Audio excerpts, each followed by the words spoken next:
ওকে, তো আসসালামু আলাইকুম সবাইকে। আশা করি সবাই ভালো আছেন। আপনাদের সকলকে স্বাগতম জানাচ্ছি। তো আজকের এই ক্লাসের আমাদের টপিক হচ্ছে মূলত ওয়েবসাইট ইথিক্যাল হ্যাকিং নিয়ে, যেটা হচ্ছে মূলত আমরা সিটিএফ বেস কথা বলার চিন্তা ভাবনা করছি। কিন্তু আমরা ইতিমধ্যেই জানি যে সিটিএফ নতুন কোনো বিষয় নয়। সিটিএফ হচ্ছে মূলত আমরা যে সিকিউরিটির জন্য যে কাজগুলো করে থাকি তার উপর বেস করে বিভিন্ন টেকনিক্যাল টপিকগুলো আমরা কন্টেস্ট আকারে সলভ করে থাকি, যেখানে একটা নির্দিষ্ট ইনফরমেশন আমাদেরকে বের করে তারপর হচ্ছে মূলত সাবমিট করতে হয়। তো সেই জায়গা থেকে ওয়েবসাইট ইথিক্যাল হ্যাকিং এবং সিটিএফ এর মধ্যে তেমন কোনো ডিফারেন্স নেই। বলতে গেলে এখানে যে বিষয়টা বলা যায় যে ওয়েবসাইট ইথিক্যাল হ্যাকিং আমরা এখানে যে বিষয়গুলো দেখছি বলতেছি নামে ওয়েবসাইট ইথিক্যাল হ্যাকিং, বাট আমরা যখন আবার সিটিএফ এ ওয়েব ক্যাটাগরি প্রবলেম সলভ করব ওইটাকেও আপনি ওয়েবসাইট ইথিক্যাল হ্যাকিং বলতে পারেন। কারণ ওয়েবসাইট ইথিক্যাল হ্যাকিং এ কি হয় বিষয়টা, যেহেতু এখানে বলা হচ্ছে ওয়েবসাইট, দ্যাট মিনস এখানে ওয়েবসাইট রিলেটেড অর্থাৎ ওয়েব অ্যাপ্লিকেশন রিলেটেড যেই বিষয়গুলো আছে বিভিন্ন ওয়েব অ্যাপ্লিকেশন সেগুলোর উইকনেস গুলো আপনার চেক করে দিতে হবে, পেন টেস্টিং করে দিতে হবে। সেম ভাবে সিটিএফ এ আমরা জানি অনেকগুলো ক্যাটাগরি থাকে, এর মধ্যে একটা ক্যাটাগরি হচ্ছে আপনার ওয়েব ক্যাটাগরি। তো ওয়েব ক্যাটাগরিতে আপনার কি থাকে, যে ওয়েব রিলেটেড প্রবলেমগুলো থাকে সেগুলো আপনাকে সলভ করে তারপর হচ্ছে সাবমিট করতে হয়। তো সেম ভাবে ওয়েবসাইট ইথিক্যাল একই অবস্থা, এখানে হচ্ছে আপনার ওয়েবের বিষয়গুলো দেখানো হবে।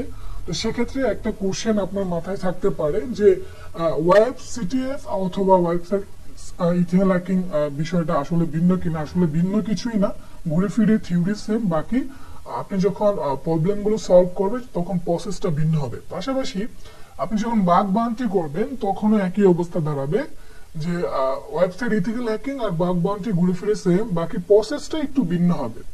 যেমন আমি যদি আমার একটা আইডিয়া শেয়ার করি, আপনারা ইতিমধ্যে অনেকেই জানেন যারা আমার সাথে সোশ্যাল মিডিয়াতে জয়েন আছেন, 2022 সালে বাংলাদেশের বাগ বাউন্টি কমিউনিটি থেকে যে বাগ বাউন্টি কন্টেস্ট হয় সেখানে হচ্ছে আমাদের সাইবাংলার অনেকগুলো মেম্বার থেকে দুজন মেম্বার, একজন দ্বিতীয় অবস্থান অর্জন করেন আর একজন চতুর্থ অবস্থান অর্জন করেন। এখানে একজন আছেন যিনি হচ্ছে মূলত আমাদের সাথে আমাদের এই বুট ক্যাম্পে আছেন, রাকিব আহমেদ।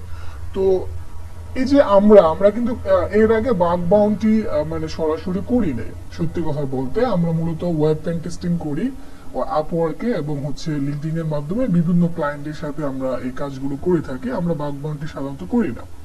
কিন্তু আমাদের বাগ বাউন্টি সারা বাংলার একটা টিম আছে, যে টিমে হচ্ছে সাদনান সাইবিং হৃদয় সহ আমাদের আলাদা একটা টিম আছে যারা হচ্ছে বাগ বাউন্টি করে। কিন্তু আমাদের টিমে আমি রাকিব ভাই বাগ বাউন্টি করি না।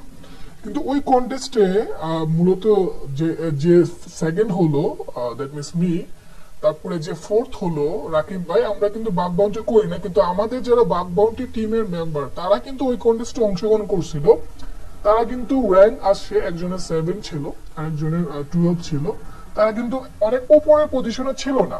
এখন এই বিষয়টা আমি কেন শেয়ার করছি, সেটা হচ্ছে যে বাগ বাউন্টি স্পেশাল কিছু না যে এটা আপনাকে আলাদা করে স্পেশালি অনেক কিছু শিখতে হবে, এমন না যে ওয়েবসাইট ইথিক্যাল হ্যাকিং থেকে বাগ বাউন্টিটা ভিন্ন, এমন না। শুধু প্রসেসটা ভিন্ন। আপনি সাবমিট করার সময় আপনার বাগটা দৌড়িয়ে দেওয়ার সময় প্রসেসটা একটু ভিন্ন হবে।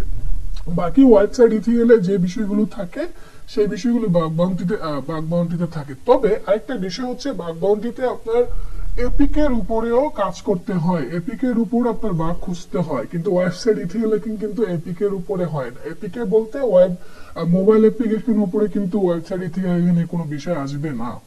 মোবাইল পেন টেস্টিং ভিন্ন বিষয়, ওয়েবসাইট ইথিক্যাল হ্যাকিং ভিন্ন বিষয়। আর এই বিষয়গুলো আপনারা আস্তে আস্তে জানতে পারবেন। তো মোটামুটি আমরা আইডিয়া জানলাম, যেটা হচ্ছে ওয়েবসাইট ইথিক্যাল হ্যাকিং এর বিষয়টা আমরা জানলে ওয়েবসাইট রিলেটেড বাগ বাউন্টি আমরা করতে পারবো, আবার ওয়েবসাইট রিলেটেড সিটিএফ এর যে প্রবলেম গুলো হয় সেগুলো আমরা সলভ করতে পারবো। ঠিক আছে? তো এই যে বাগ বাউন্টির বিষয়টা, ওখানে কি হয় না হয় এগুলো হচ্ছে আপনারা আস্তে আস্তে জানতে পারবেন।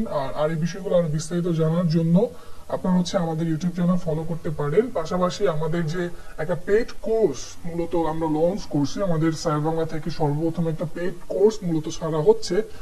এর আগে আমরা সবসময় আমরা ফ্রি কোর্সই দিয়ে থাকতাম, তো এখানে আমরা একটা পেড কোর্স দিচ্ছি। এর পিছনে একটাই উদ্দেশ্য, সেটা হচ্ছে এর মাধ্যমে যে ফাইন্যান্সিয়াল বিষয়টা আসবে সেটা দিয়ে জন্য আমরা আমাদের কমিউনিটি চালাতে পারি। কারণ আপনারা জানেন সাইবাংলা যে কমিউনিটি আছে সেটা কিন্তু সম্পূর্ণ হচ্ছে ভলান্টিয়ার কাজগুলোই করে, কিন্তু এই ভলান্টিয়ার কাজ করতে যে ফাইন্যান্সিয়াল বিষয়গুলো হয় আমরা সবাই স্টুডেন্ট হওয়ার কারণে ওখানে কিন্তু ওই বিষয়গুলো আমরা ফুলফিল সবসময় করতে পারি না। তো একটা পেইড কোর্সের মধ্য দিয়ে মূলত যে ফাইন্যান্সিয়াল বিষয়টা আসবে সেটা দিয়ে যেন কমিউনিটিও চালানো যায়, সেজন্যই মূলত ওই পেইড কোর্সটা আমরা লঞ্চ করছি।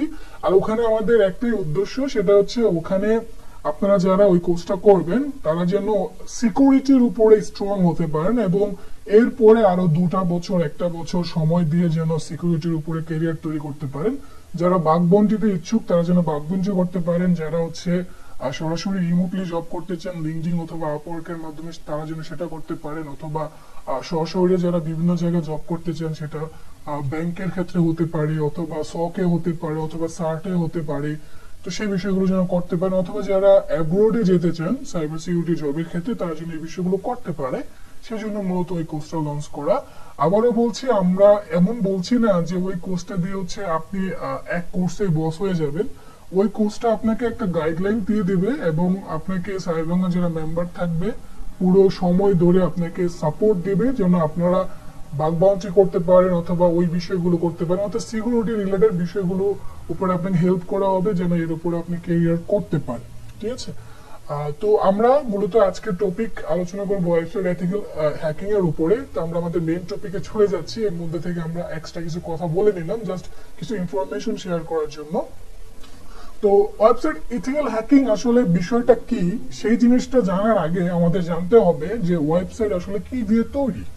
কারণ হচ্ছে ওয়েবসাইট ইথিক্যাল হ্যাকিং আপনাকে কি করতে হবে, আপনি মূলত এখানে কি কাজ করবেন সেটা আপনাকে ভালো করে জানতে হবে। ওয়েবসাইট ইথিক্যাল হ্যাকিং এ আপনার কাজ হচ্ছে যে ইথিক্যালি ওয়েবসাইটের যে বিষয়গুলো আছে সেগুলো চেক করে দেখা যে এখানে কোনো উইকনেস আছে কিনা, থার্ড পার্টি কোনো ব্যক্তি আপনার এই ওয়েবসাইট থেকে ইনফরমেশন চুরি করে কিনা, অথবা সে হচ্ছে আপনার ওয়েবসাইটের ইলিগাল কোনো কাজ করতে পারে কিনা, সেটাই তো মূলত আপনি চেক করবেন কিন্তু একজন ইথিক্যাল হ্যাকার অথবা একজন ওয়েব পেন টেস্টার হিসাবে।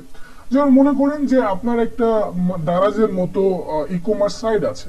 এখন দারাজের মতো ই কমার্স সাইট থাকলে এখানে বিভিন্ন প্রোডাক্ট থাকবে, সেই প্রোডাক্টগুলোর প্রাইস মানি থাকবে। এখন ওয়েবসাইট ইথিক্যাল হ্যাকিং এর কাজ থাকবে যে আপনার সেই ওয়েবসাইটটা টেস্ট করে দেখা, এই যে প্রোডাক্ট আছে এই প্রোডাক্টটা যখন আপনাকে মানে পেমেন্টে অ্যাড করা হচ্ছে সেখানে ভ্যালুটা চেঞ্জ করা যায় কিনা। যারা প্যান টেস্টার তারা চেক করে দেখবে যে প্রাইস মানি চেঞ্জ করে দেওয়া যায় না কিনা। যেমন মনে করেন আপনার প্রাইস মানি আছে $10,000, হ্যাকার কি করলো এটা মানে চেঞ্জ করে $10 বানাই দিল। এই যে বিষয়টা এটা হচ্ছে একজন ইথিক্যাল হ্যাকার হিসেবে এই জিনিসগুলো আপনার দেখতে হবে, এই ত্রুটিগুলো ওই ওয়েবসাইটে আছে কিনা, ব্যালেন্স চেঞ্জ করা যায় কিনা। তারপরে হচ্ছে আপনি যখন একটা ই কমার্স সাইট বানাবেন ওখানে কিন্তু আপনার রেজিস্ট্রেশন সিস্টেম থাকবে, তাই না? ওই পার্সন রেজিস্ট্রেশন সিস্টেম থাকবে। এখন আপনি রেজিস্ট্রেশন করছেন, আমি একজন হ্যাকার, তো আমার কাজ থাকবে যে আমি কিন্তু আপনার অ্যাকাউন্ট থেকে কোনো অর্ডার করে আমার কাছে নিয়ে আসতে পারি কিনা। তো যখন একজন পেন টেস্টার অথবা ইথিক্যাল হ্যাকার তার কাজ থাকবে যে ওই ই কমার্স সাইটটাকে চেক করে দেখা যে একজনের অ্যাকাউন্ট থেকে আরেকজনের অ্যাকাউন্টে ডাটা মানে অর্ডার পাঠানো যায় কিনা, সেটা সম্ভব কিনা। সেটা আইডল হতে পারে অথবা আইডল দিয়ে হতে পারে অথবা CSRF দিয়ে হতে পারে, সেই বিষয়গুলো পেন টেস্টিং করে দেখতে হবে। তারপরে হচ্ছে ডাটাবেজে অন্যান্য ইউজারদের ইনফরমেশন লিক হয়ে যাচ্ছে কিনা সেই বিষয়গুলো চেক করতে হবে। সহজ করে ethical hacking website ethical hacking এর বিষয়গুলি কিন্তু আপনাকে পেন টেস্ট করতে হবে। এখন আপনি যখন একটা ওয়েবসাইটের এই বিষয়গুলো পেন টেস্ট করবেন এই জন্য কিন্তু আপনার প্রথমেই জানতে হবে যে এই ওয়েবসাইটটা আসলে কিভাবে তৈরি, তাই না? তৈরি না হলে তো জানতে পারবেন না যে কোনটা পরিবর্তন করলে কি হচ্ছে, কোনটা চেঞ্জ করলে কি হচ্ছে, কোন প্যারামিটার চেঞ্জ করলে কি হচ্ছে, এটা কোন ধরনের মেথডে কাজ করছে, এটা প্যারামিটারে কি কাজ হচ্ছে, হেডারে যে বিষয়গুলো থাকে ইউজার এজেন্ট, তারপর ইউআরএল হোস্ট, এগুলোর পরিবর্তন করলে কি হচ্ছে সেই বিষয়গুলো কিন্তু আপনার জানতে হবে। এই জন্য আজকে আমরা প্রথম ক্লাসে বেসিক বিষয়গুলো দেখাবো, এরপরে আস্তে আস্তে আমরা হচ্ছে হাই লেভেল বিষয়গুলোতে যাব। তো আজকে আমরা প্রথমে যে বিষয়গুলো দেখবো যে ওয়েবসাইটের স্ট্রাকচার গুলো কি হতে পারে, একটা ওয়েবসাইট কি দিয়ে তৈরি হতে পারে। একটা ওয়েবসাইটে সাধারণত আমরা যে বিষয়টা দেখি যে ওয়েবসাইটে প্রথমেই আমাদের দেখি যে এখানে HTML থাকে, HTML ছাড়া কিন্তু ওয়েবসাইট তৈরি করা সম্ভব না। ঠিক আছে, তো আপনাকে যে কাজটা করতে হবে HTML বেসিক বিষয়গুলো জানতে হবে, কোড গুলো জানতে হবে যে HTML কিভাবে কাজ করে। তো আপনারা অনেকেই আছেন যারা জানেন যে HTML এর ফুল মিনিং কি, হাইপারটেক্সট মার্কআপ ল্যাঙ্গুয়েজ। তো এগুলো একটু দেখে নেবেন আর এগুলো রিসোর্স কিন্তু আমরা দিয়ে দেবো ইনশাআল্লাহ। তো একটা ওয়েবসাইটে কিন্তু HTML এর কোড থাকবে, কেমন কোড থাকবে একটু পরে আমরা দেখাবো। এরপর হচ্ছে একটা ওয়েবসাইটে সিএসএস থাকবে, ঠিক আছে, তারপরে জাভাস্ক্রিপ্ট থাকবে, পিএইচপি থাকবে, তারপরে ডাটাবেস যদি থাকে ওয়েবসাইটের সেক্ষেত্রে এসকিউএল থাকতে পারে, ডাটাবেস না থাকলে কিন্তু এসকিউএল থাকবে না। এখন এইচটিএমএল দিয়ে মূলত কি কাজ করে ওয়েবসাইট? এইচটিএমএল দিয়ে ওয়েবসাইটের কাজ হচ্ছে, জি শোনা যাচ্ছে ভাই? রেকর্ডিং মেবি হচ্ছে না। সিরিয়াসলি? না রেকর্ড হচ্ছে, রেকর্ড হচ্ছে, আমি থার্ড আচ্ছা, পার্টি আচ্ছা। দিয়ে রেকর্ড করছি। আচ্ছা no, no, no. জি আচ্ছা, তো আমাদের যে বিষয়টা বুঝলাম যে আমাদের ওয়েবসাইট ইথিক্যাল হ্যাকিং জানতে হলে জানতে হবে যে ওয়েবসাইটের স্ট্রাকচারটা কিভাবে তৈরি। যেমন আপনি যদি চিন্তা ভাবনা করেন, একটা বাসা বাড়ি চিন্তা করেন, একটা বাসা বাড়ির আপনি কিভাবে বানাবেন, কোনো সমস্যা আছে কিনা সেটা জানতে হলে কিন্তু জানতে হবে যে বাসা বাড়িটা কি কি দিয়ে তৈরি, তাই না? উইকনেসটা খুঁজতে যাচ্ছেন আপনি। তো আপনি যখন একজন হ্যাকার অথবা পেন টেস্টার হিসেবে কাজ করবেন, আপনার কিন্তু কাজ হবে ওয়েবসাইটের উইকনেস ফাইন্ড আউট করা, তারপরে সেই উইকনেস দিয়ে হচ্ছে কাজটা সেরে ফেলতে হবে। এক্সাম্পল হিসেবে বলি, আপনি মনে করেন মানে কারো বাসায় ঢুকতে যাচ্ছেন, তো আপনার খোঁজ যে কাজটা আপনার করতে হবে, আগে ইনফরমেশন গ্যাদার করতে হবে, দেখতে হবে ওই বাসার কোন জায়গায় উইকনেস আছে, কোন দরজা দিয়ে যাওয়া ঢুকা যায় কিনা, অথবা মাটির নিচ দিয়ে কাটা যায় কিনা, এই যে বিষয়গুলো এগুলো কিন্তু আপনার দেখতে হবে, তাই না? স্ট্রাকচার সেম ভাবে একটা ওয়েবসাইট যখন তৈরি করা হয় সেখানে অনেকগুলো ল্যাঙ্গুয়েজ ব্যবহার করে কাঠামো অনুসারে তৈরি করা হয়। তো ওই স্ট্রাকচারটা আপনাকে জানতে হবে, আর সেই স্ট্রাকচারের মধ্যে সাধারণত এই 4-5টা জিনিস থাকে, HTML, CSS, জাভাস্ক্রিপ্ট, PHP। তবে আপনি কিন্তু শুধু HTML দিয়ে একটা ওয়েবসাইট বানাই ফেলতে পারেন, সেটা অবশ্যই ডাইনামিক হবে না। ডাইনামিক করতে হলে আপনাকে জাভাস্ক্রিপ্ট, PHP লাগবে। আর যদি ডাটাবেস রিলেটেড হয়, যেখানে ইউজার নেম থাকবে, পাসওয়ার্ড, এগুলো লগ ইন করার পরে ডাটাগুলো জমা থাকবে, অর্থাৎ লগ ইন ইনফো থাকবে, সেখানে কিন্তু আপনার এসকিউএল ব্যবহার করতে হবে। তো আমরা HTML টা ব্যবহার করি কেন? HTML ব্যবহার করি হচ্ছে একটা ওয়েবসাইটে কন্টেন্ট গুলো ক্রিয়েট করার জন্য। এন্ড কন্টেন্ট ক্রিয়েট মানে কি, আমরা একটা জাস্ট এক্সাম্পল দিয়ে দেখার ট্রাই করি। সরি ফর দ্যাট, আমার এটা ওপেন করা আছে, এটা ওপেন করেই থাক, আমি একটু কাজ করতেছিলাম একদম বক্সে, ওপেনই থাক। তো আমরা হচ্ছে একটা ওয়েবসাইট ডেমো, একটা ওয়েবসাইট দেখি, মনে করেন যে আমাদের সারা বাংলার ওয়েবসাইটটাই দেখি। অবশ্য এটা রানিং কাজ চলতেছে আমাদের পেড কোর্সের জন্য। তো এই যে ওয়েবসাইটটা আছে আমাদের সারা বাংলা ওয়েবসাইট, তো এখানে খেয়াল করে দেখেন, এখানে এটা একটা সাইড আছে যেটাকে আমরা মূলত বলে থাকি উপরে যে হোভার ইয়ের সাইডটা, তারপর নিচে ফুটার থাকে। এখানে হচ্ছে দেখেন যে ভ্যালুগুলো চেঞ্জ হচ্ছে, কালারগুলো চেঞ্জ হচ্ছে। এর মধ্যে কন্টেন্ট শব্দটা মানে কি? HTML এর কাজ হচ্ছে জাস্ট কন্টেন্ট গুলো মেক করে। এই যে লেখাটা, এটা হচ্ছে কন্টেন্ট, এটা কিন্তু HTML দিয়ে তৈরি। তারপরে এটা কন্টেন্ট লেখাগুলো, কিন্তু কালার চেঞ্জ হচ্ছে, সেটাও আবার হচ্ছে আপনার জাভাস্ক্রিপ্ট হতে পারে অথবা সিএস হতে পারে, সিএসএস হতে পারে। এখানে যে লেখাটা দেখতে পাচ্ছেন সেটা হচ্ছে আপনার HTML দিয়ে তৈরি। অর্থাৎ একটা ওয়েবসাইটে কি কি কন্টেন্ট থাকে, কি লেখা থাকবে, সহজ করে কি অক্ষর থাকবে, সেগুলো মানে ডিফাইন করতে হয় HTML দিয়ে, যেটাকে আমরা বলি হাইপারটেক্সট মার্কআপ ল্যাঙ্গুয়েজ, ঠিক আছে? এরপরে হচ্ছে আমরা একটা ওয়েবসাইটের কালার কম্বিনেশন চেঞ্জ করার জন্য, ডিজাইনিং এর জন্য সাধারণত সিএস ব্যবহার করে থাকি, সিএসএস। কালার গুলো চেঞ্জ করা, যেমন সবুজ আছে লাল করা, লাল আছে সবুজ করা, হলুদ করা, এইগুলো নির্দিষ্ট করা হয় সাধারণত সিএসএস দিয়ে। আরো যে মানে ডিজাইন গুলো আছে সেগুলো করা হয়। আর সিএস এর ফর্মুলা কি? Cascading style sheet. এগুলো হচ্ছে আপনারা বিস্তারিত হচ্ছে অনলাইনে সার্চ করে দেখে নেবেন, আর আপনাদেরকে রিসোর্স দিয়ে দিব, ওখান থেকে দেখে নেবেন। জাকির ভিডিও রেকর্ড হচ্ছে,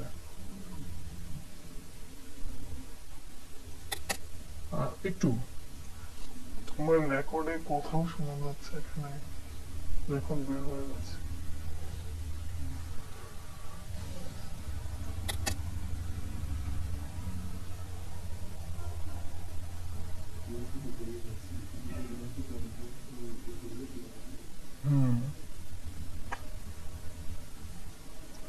আচ্ছা আমি শুরু করলাম। আচ্ছা দুঃখিত। তো আমি এখানে আপনাদেরকে আরেকটা ওয়েবসাইট দেখাচ্ছি, বাংলাদেশ লেখা। এটা উইকিপিডিয়াতে একটা পেজ আছে। তো এই পেজটাতে দেখতে পাচ্ছেন যে এই যে কালার কম্বিনেশন গুলো চেঞ্জ, লাল করা, সবুজ করা, এগুলো সাধারণত আপনার সিএসএস দিয়ে করতে হয়, ঠিক আছে? তারপরে হচ্ছে আরো বেসিক বিষয়গুলো জাভাস্ক্রিপ্ট। জাভাস্ক্রিপ্টের বিষয়টা হচ্ছে একটা ওয়েবসাইটকে ডাইনামিক এবং ইন্টারঅ্যাক্টিভ করার জন্য আপনার জাভাস্ক্রিপ্টটা ব্যবহার করা হয়।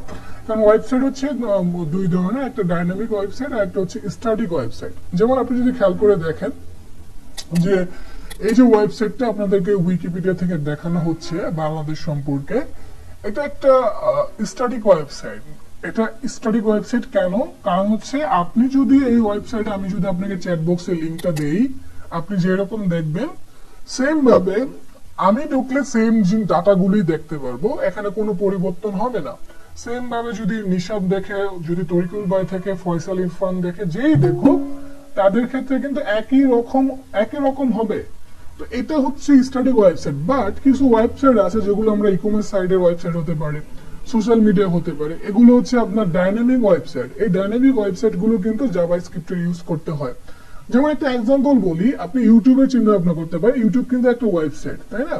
এখানে কিন্তু আপনি দেখা যাচ্ছে আপনি ভিডিও দেখছেন, বাট এটা কিন্তু ওয়েবসাইট। এই যে ইউটিউবের ওয়েবসাইটে যদি আপনি যান, দেখবেন যে আপনি আপনার অ্যাকাউন্টে যেগুলো আপনাকে রিকমেন্ডেশন ভিডিও দেওয়া হচ্ছে, সেম ভাবে আমার কিন্তু ভিডিও রিকমেন্ডেশন সেম না। কেন? সেটা হচ্ছে ডাইনামিক ওয়েবসাইট, যে পার্সন অনুসারে তাকে তার নির্দিষ্ট রিকমেন্ডেশন ডাটাগুলি কিন্তু তাকে রিকমেন্ডেশন করা হচ্ছে, যেটা কুকিজের উপর ভিত্তি করে অথবা অ্যালগোরিদমের কাজ, মেশিন লার্নিং এর উপর ভিত্তি করে মূলত এই কাজগুলো করা হয়। এগুলো একটু গভীর বিষয়, আপাতত আমরা বেসিকটা বুঝি। তো একটা হলো স্ট্যাটিক ওয়েবসাইট, আর একটা হচ্ছে ডাইনামিক ওয়েবসাইট। ডাইনামিক ওয়েবসাইটের ডাটাগুলো প্রতিনিয়ত পরিবর্তন হচ্ছে। যেমন আপনি ফেসবুকে দেখেন আপনার প্রোফাইলের ডাটা, আমার প্রোফাইলে আপনার টাইমলাইনের ডাটা, অথবা আপনার যে পুরো যে প্রোফাইল আছে ওই ডাটাগুলো কিন্তু সেম না, আমাদেরও সেম হবে না। বাকি এই যে লিঙ্কটা দেখতে পাচ্ছেন, এটা যদি আমি আপনাকে দেই, সেম হবে, সবার জন্য সেম হবে। তো এই যে একটা ওয়েবসাইটকে ডাইনামিক করা, সেই ডাইনামিক করতে হলে আমাদেরকে জাভাস্ক্রিপ্ট ব্যবহার করতে হবে। তাহলে একটা কোশ্চেন আপনারা প্রায়ই দেখি আপনারা করেন, সেটা হচ্ছে যে ভাইয়া, যে আমাদের হ্যাকিং শিখতে হলে কোন কোন ল্যাঙ্গুয়েজ গুলো জানতে হবে? এটা একটা বিশাল কোশ্চেন, এটা একটা মানে হ্যাকিং এর জন্য বলতে পারেন যে প্রতিনিয়ত কমন কোশ্চেন আর কি। তো এই বিষয়টা আপনি নিজেকে এখন কোশ্চেন করেন যে ওয়েবসাইটের জন্য যেগুলো লাগে সেগুলো শিখতে হবে, তাই না? জাভাস্ক্রিপ্টের বেসিক আপনার জানতে হবে, কিভাবে জাভাস্ক্রিপ্টটা কাজ করতেছে। তাহলে এটা না জানলে তো আপনি ওয়েবসাইট হ্যাকিং জানবেন না, আপনি বাগ বাউন্টি করতে পারবেন না। কারণ বাগ বাউন্টি করতে হলে জাভাস্ক্রিপ্টের কোড গুলো জানতে হবে, নিজেরও জাভাস্ক্রিপ্টের কোড লিখতে হবে। যেটা হচ্ছে আপনি যেমন যখন হচ্ছে ক্রস সাইট স্ক্রিপ্টিং অ্যাটাক করবেন, তখন জাভাস্ক্রিপ্টের কোড গুলো লাগবে। তারপর দেখে দেখে বুঝতে হবে যে কোন জায়গায় কি ঝামেলা হচ্ছে, কোথায় হচ্ছে আপনি রিফ্লেক্টেড করতে পারবেন, কোথায় করতে পারবেন না। তো এই জন্য কিন্তু আপনাকে জাভাস্ক্রিপ্ট গুলো জানতে হবে। তো জাভাস্ক্রিপ্ট কেন ইউজ করা হয় সহজ করে বুঝলাম, যে একটা ওয়েবসাইটকে ডাইনামিক করার জন্য এবং ইন্টারঅ্যাক্টিভ করার জন্য আমরা জাভাস্ক্রিপ্ট ব্যবহার করে থাকি। এরপরে পিএইচপি কেন ব্যবহার করি? আমরা এই পর্যন্ত যে কথাগুলো বললাম, এর মধ্যে কোথাও কিন্তু আমরা লগইনের কথা বলি না, কিন্তু আমরা ফেসবুকের কথা বললাম, ইউটিউবের কথা বললাম। ফেসবুক আর ইউটিউব হচ্ছে ডাইনামিক ওয়েবসাইট, তাই না? এখন এই যে ডাইনামিক ওয়েবসাইট, এই ডাইনামিক ওয়েবসাইট গুলোতে আমাদের কি করতে হয়? যে সার্ভারের ডাটা রাখতে হয়। কারণ আমরা জানি যে একটা ক্লায়েন্ট বেস কাজ করতে হয়, আর একটা হচ্ছে সার্ভার বেস কাজ করতে হয়। তো সার্ভার বেস কাজগুলো করার জন্য আমাদেরকে মূলত লাগে পিএইচপির কাজ। পিএইচপির কাজ লাগে, এই জন্যই কিন্তু আপনার এই পিএইচপির কাজ লাগে দেখেই ওয়েবসাইট হ্যাকিংটা কিন্তু পিএইচপির মানে মিসকনফিগারেশনের জন্য ওয়েবসাইট হ্যাকিংটা অনেক সময় ইজি হয়ে যায়। তো এই যে পিএইচপি, এই পিএইচপি মূলত কাজ করে একটা সার্ভার সাইট যে ওয়েব অ্যাপ্লিকেশন আছে সেগুলো তৈরি করার জন্য, এবং সেই সার্ভার সাইড ওয়েব অ্যাপ্লিকেশনটাকে ডাইনামিক করার জন্য। যেমন আমরা ফেসবুক ইউজ করি, এটা কিন্তু পিএইচপি দিয়ে সার্ভার বেস। তো এটা ডাইনামিক করার জন্য কিন্তু পিএইচপি ব্যবহার করা হয়েছিল একেবারে শুরুর দিকে। তারপরে বিভিন্ন ফ্রেমওয়ার্ক যে আমরা যখন ব্যবহার করি, ফ্রেমওয়ার্ক কিন্তু নির্দিষ্ট কিছু জিনিস না। এই যে আমরা যে এই কোডগুলো বলতেছি, এই কোডগুলো দিয়েই ফ্রেমওয়ার্কটা তৈরি মূলত। তো ফ্রেমওয়ার্কের বিষয় ভিন্ন বিষয়, এখানে আমরা ওয়েবসাইট ডেভেলপিং এর কথা বলছি না, আমরা ওই বিষয়গুলো বলতেছি যে যতটুকু জানলে মোটামুটি হচ্ছে আপনার মানে আপনি কাজ করতে পারবেন আর কি ওয়েবসাইট হ্যাকিং এর জন্য। তাহলে আমরা বুঝলাম যে পিএইচপি মূলত কি কাজ করা লাগে। পিএইচপি হচ্ছে সার্ভার সাইড যে ওয়েব অ্যাপ্লিকেশন গুলো আছে সেগুলো ডেভেলপ করার জন্য এবং সেগুলো ডাইনামিক করার জন্য, ঠিক আছে?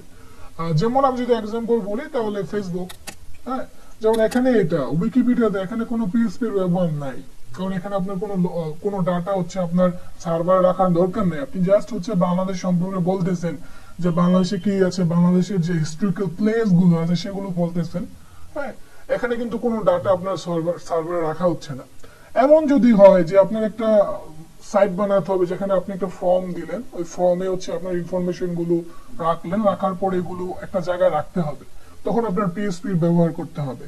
তারপরে মনে করেন যে লগ ইন ইনফো রাখবে, যেমন হচ্ছে আপনার ফেসবুকের ক্ষেত্রে আপনি যখনই লগ ইন করেন ইউজার নেম দিয়ে পাসওয়ার্ড দিয়ে, সেটা কিন্তু সার্ভারে রাখতে হয়, এই ডাটাগুলো ডাটাবেজে রাখতে হয়, সেই জন্য পিএসপির ব্যবহার আছে। যেমন মনে করেন যে আপনি একটা ই কমার্স সাইট বানাবেন, সেখানে হচ্ছে আপনার ইউজার নেম পাসওয়ার্ড জমা রাখতে হবে, তারপরে আপনি কোন কোন প্রোডাক্ট গুলো কিনছেন, কোনগুলো আপনার চুজ করে রাখছেন, কোনগুলো আপনার কার্ডে অ্যাড করছেন, এই যে বিষয়গুলো এগুলো কিন্তু আপনার আকারে জমা থাকবে, সেই জন্য আপনার পিএসপি ব্যবহার করতে হবে।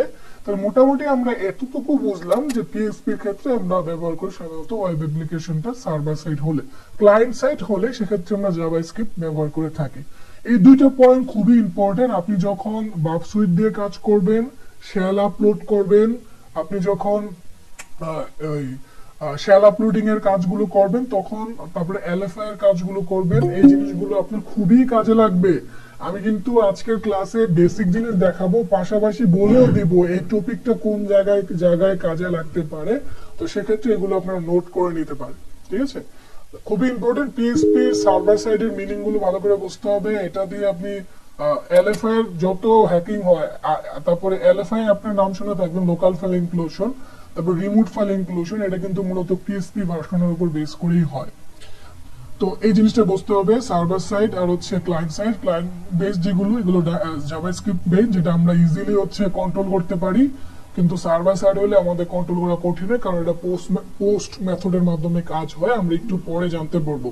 তারপরে এসকিউএলটা আমরা কাজ করি হচ্ছে যখন আমাদের কোনো একটা ওয়েবসাইটে ডাটাবেস জমা রাখতে হয় কোয়ারি করার জন্য, তখন আমাদেরকে এই মূলত এই ইয়াটার কাজ করতে হয়, এসকিউএল এর কাজগুলো আমাদের করতে হয় একটা জিনিস খুঁজে বের করার জন্য, একটা ডাটাবেস। কারণ ডাটাবেসে হাজার হাজার ইউজারের ইনফরমেশন থাকবে, যেমন ফেসবুক চিন্তা ভাবনা করে এমন অনেকগুলো ইনফরমেশন আছে। আপনি যখন একজনের নাম ধরে সার্চ করেন, এটা কিন্তু এসকিউএল এ কাজ করা হচ্ছে, গেট মেথড। এই জন্য এই এসকিউএলটা কিন্তু আপনার জানতে হবে, খুবই ইম্পর্টেন্ট। দেখবেন ফেসবুক হ্যাকিং থেকে শুরু করে যে সমস্ত জায়গায় আপনি লগ ইন করতে পারছেন, ওখানে এসকিউএল হ্যাকিং সম্ভব।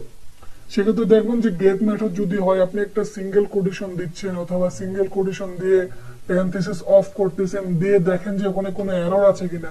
যদি এরর থাকে, বুলিয়ান বেস হলে অথবা ইউনিয়ন বেস হলে আপনি ইজিলি ডাটাবেস থেকে ইউজারের নামগুলো জানতেছেন। এটা কেন? কারণ হচ্ছে ওই মেথডে কিন্তু আপনি ওই ইউজারকে বলতেছেন যে ওয়েবসাইটের এই ডাটাগুলো চেক করেন, তখন এই যে এসকিউএল এর কাজগুলো তখন কিন্তু লাগে, অর্থাৎ ডাটাবেস কোয়েরি করা, খুঁজে বের করা সহজ করে। কোয়েরি বলতে এই ডাটাবেস এই জিনিসটাকে খুঁজে বের করে, আরো সহজ করে বলতে গেলে একজন ব্যক্তিকে নির্দিষ্ট করে দিলেন, তাকে খুঁজে বের করে। যেমন ফেসবুকে সার্চ করলেন ফয়সাল, ওখানে আমাকে খুঁজে বের করবে কিন্তু ডাটাবেস থেকে, তাই না? তো এটা কিন্তু মূলত এসকিউএল এর কাজ। এই যে একজনকে খুঁজে বের করা, এটা মূলত এসকিউএল এর কাজ, অথবা কোনো ইনফরমেশন খুঁজে বের করা এসকিউএল এর কাজ, যেটা ডাটাবেস বেস করে হয়। তো এই ক্ষেত্রে আপনাকে এসকিউএলটা জানতে হবে। এখন এসকিউএলটা জানলে আপনার লাভ কি হবে দেখেন। এসকিউএল হ্যাকিং একেবারে শুরুর দিকে, আপনি যখন ওয়েবসাইট হ্যাকিং এর চিন্তা ভাবনা করছেন, একেবারে শুরুর দিকে যত হ্যাকিং হতো তাদের বাপ বলা হতো এসকিউএল ইনজেকশনকে, কারণ এসকিউএল ইনজেকশনে তখন বেশি ছিল। এখন আস্তে আস্তে ডেভেলপ হচ্ছে, আমরা যারা রিসার্চ করছি, আমরা এই জিনিসগুলো মিটিগেশন করছি, প্যাচ আপ করছি, আমরা বলতেছি যে এগুলো করলে মূলত হ্যাকিং হয়, এগুলো করলে হয় না। তখন হচ্ছে যারা ডেভেলপার আছে তারা এগুলো কিন্তু মানে ডেভেলপ করার সময় স্যানিটাইজ করে নেয়। কিন্তু একেবারে প্রথম দিকে সবচেয়ে বেশি কিন্তু মানে আপনার বাগ খুঁজে পাওয়া যেত, বাউন্টি পাওয়া যেত এসকিউএল ইনজেকশনের উপরে।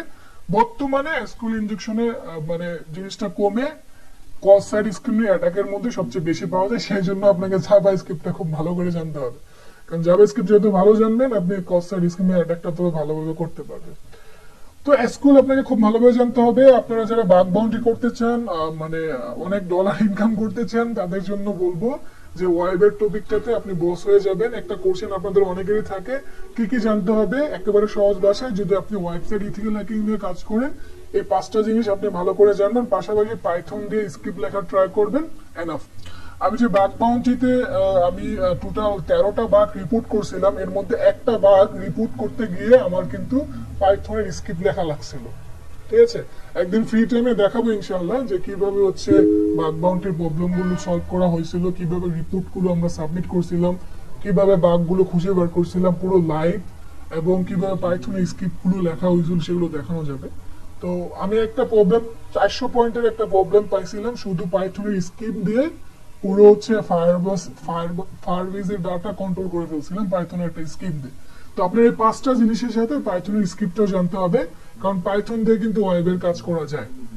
ঠিক আছে, তাহলে মোটামুটি আপনি যারা শুধু ওয়েব হ্যাকিং নিয়ে কাজ করতে চান তাদের কাছে আমার রিকোয়েস্ট থাকবে এই 5টা জিনিস ভালো করে জানবেন, সাথে পাইথনটা শিখবেন, এবং পাশাপাশি আগে যে বেসিক গুলো দেখানো হয়েছিল, ক্রিপ্টোগ্রাফির বেসিক, স্টেগনোগ্রাফির বেসিক, ডিজিটাল ফরেনসিক্স এর বেসিক, নেটওয়ার্কিং এর বেসিক, সেগুলো বেসিক গুলো জানবেন। আর শুধু যারা ওয়েবের উপরে কাজ করতে চান তারা হচ্ছে ফোকাসটা ওয়েবের উপরেই দিবেন, বাকি জিনিসগুলো বেসিক গুলো জানবেন, যেটা জানা দরকার।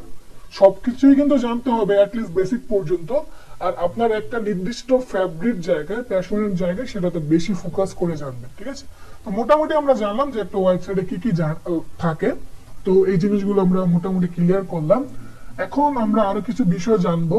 এর আগে আমি একটা এক্সাম্পল দিয়ে একটা দেখালাম একটু আগে ইতিমধ্যেই, যে আসলে একটা ওয়েবসাইটে কি কি থাকতে পারে, এই যে জিনিসগুলো থাকে।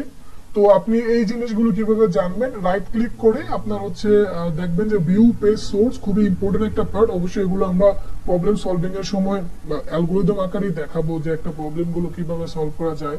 তো আপনি ভিউ সোর্সে ক্লিক করলে এই ওয়েবসাইটের পুরো সোর্স কোডটা কিন্তু দেখতে পারবেন। ঠিক আছে, অর্থাৎ এই ওয়েবসাইটটা মূলত কিভাবে তৈরি করা হয়েছে। যেমন এই দেখেন HTML দিয়ে প্রথমে ডাটা গুলো দেওয়া, টাইটেল দেওয়া আছে বাংলাদেশ উইকিপিডিয়া, এবং দেখেন এই টাইটেলের কিন্তু এটাই আছে, বাংলাদেশ উইকিপিডিয়া। তারপরে হচ্ছে আপনি যদি এখানে দেখেন বিভিন্ন লিঙ্ক গুলো অ্যাড করা হয়েছে, এগুলো সবই কন্টেন্ট গুলো হচ্ছে HTML দিয়ে করা হচ্ছে। এরপরে এখানে মূলত এটা যেহেতু স্ট্যাটিক ওয়েবসাইট, HTML এবং CSS এ আছে, এখানে কিন্তু জাভাস্ক্রিপ্টের কোনো ইউজ নাই। আপনি খেয়াল করে দেখেন এখানে স্ক্রিপ্ট দিয়ে কোনো ট্যাগ কিন্তু নাই, স্ক্রিপ্ট দিয়ে জাস্ট হচ্ছে সোর্সটা করে রাখা হয়েছে। তো এই বিষয়গুলো আপনারা দেখে নেবেন। আমরা হচ্ছে একটা ওয়েবসাইটের সোর্স কোড এভাবে দেখতে পারি। তো এটা যেহেতু ডাইনামিক ওয়েবসাইট না, এই জন্য PHP এর কোনো কোড এখানে নাই, কারণ এখানে আমাকে কোনো ইউজার নেম পাসওয়ার্ড এগুলো কিন্তু চেকিং করা লাগতেছে না। যদি চেকিং করা লাগতো তখন আমাদেরকে PHP দিয়ে কোড করা লাগতো। তারপরে আপনি যদি একটা ডাইনামিক ওয়েবসাইটে যান, ফেসবুকে গিয়ে যান, তখন ওটা গিয়ে আপনি ওখানে চেক করে নিতে পারেন। তো মোটামুটি আমরা বুঝলাম যে একটা ওয়েবসাইটে কিভাবে কন্টেন্ট গুলো তৈরি হয়। তো এটা একটা পিকচার অ্যাড করার জন্য আমাদের ইমেজ ট্যাগ ব্যবহার করতে হচ্ছে, তারপরে লিঙ্ক অ্যাড করার জন্য আমাদেরকে এই ট্যাগ ব্যবহার করা লাগে। তো এই বিষয়গুলো আপনারা দেখে নেবেন। তো আমার রিকোয়েস্ট থাকবে আপনারা রিসোর্স হিসাবে, আমার এখানে বলা আছে W3 স্কুলের কথা বলা আছে, আর হচ্ছে বলা আছে সোলোলান আর খান একাডেমি, এই তিনটা মোটামুটি রিকমেন্ডেশন। তো বাকি আপনারা আরো জায়গা থেকে শিখে নিতে পারেন। বাংলার জন্য আনিসুল ইসলাম ভাইয়ের ভিডিও দেখতে পারেন, অথবা W3 স্কুল থেকে। এখন আপনার যেহেতু ওয়েবসাইটে কিন্তু মোটামুটি জিনিসটা বলা যায়, আপনার কিন্তু বস হওয়া লাগবে না। ঠিক আছে, আপনি হচ্ছে কন্টেন্ট গুলো দেখে দেখে পড়তে পারলে আপনি হ্যাকিং শুরু করতে পারবেন। বাকি আপনি যখন আস্তে আস্তে উপরে যাবেন, আপনার রেঞ্জ হবে, তখন আপনি দেখবেন যে আপনি যত বড় হ্যাকার হতে যাবেন তখন দেখবেন যে আপনার স্ক্রিপ্ট গুলোর উপরে দক্ষ হতে হবে, স্ক্রিপ্ট লিখতে হবে। তখন আপনাকে PHP দিয়ে ব্যাশ স্ক্রিপ্ট লেখা লাগতে পারে, পাইথন দিয়ে ব্যাশ স্ক্রিপ্ট লেখা লাগতে পারে। তো সেক্ষেত্রে ওই প্রোগ্রামিং গুলোর উপর আপনাকে অনেক ভালো দক্ষ হতে হবে। কিন্তু বিগিনিং পর্যায়ে করার জন্য, আপনার একটা জব পাওয়ার জন্য আপনার এত হাই লেভেলের প্রোগ্রামিং লাগবে না। কিন্তু আপনার জিনিসটাকে আরো উপরে নিতে গেলে প্রোগ্রামিংটা আপনার মনে করেন যে আপনার জন্য খুবই গুরুত্বপূর্ণ, যদি সেটা রেড টিমের কাজ হয় অথবা ওয়েবসাইট হ্যাকিং এর কাজ হয়। বাকি ডিজিটাল ফরেনসিক্স এর জন্য কিন্তু এত প্রোগ্রামিং লাগবেই না আপনার, তখন আপনার টুলস, নেটওয়ার্কিং বেস কাজগুলো করতে হবে। আর কিন্তু আপনি যখন রেড টিমের কাজগুলো করবেন, তারপর আপনি যখন ওয়েব হ্যাকিং এর কাজগুলো করবেন, তখন আপনার কোডগুলো জানা খুবই দরকার। তো এখান থেকে দেখে নেবেন, খুব সুন্দরভাবে HTML এর বিষয়গুলো দেখানো আছে, এখানে পাইথনের বিষয়গুলো দেখানো আছে। আপনি ট্যাগ গুলো বুঝবেন, তারপরে এখানেই কিন্তু চেক করা যায়, এই বিষয়গুলো দেখে নেবেন।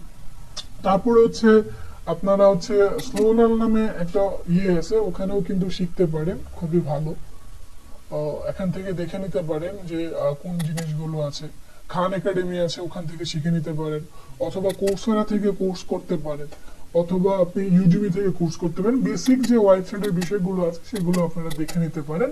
আর পাইথনের জন্য আপনি হচ্ছে W3 স্কুলও দেখতে পারেন, অথবা আমার একটা পার্সোনাল ইউটিউব চ্যানেলে হচ্ছে সাবরি 360 তে পাইথনের হচ্ছে প্লেলিস্ট দেওয়া হচ্ছে, পাইথন ফর ইথিক্যাল হ্যাকিং।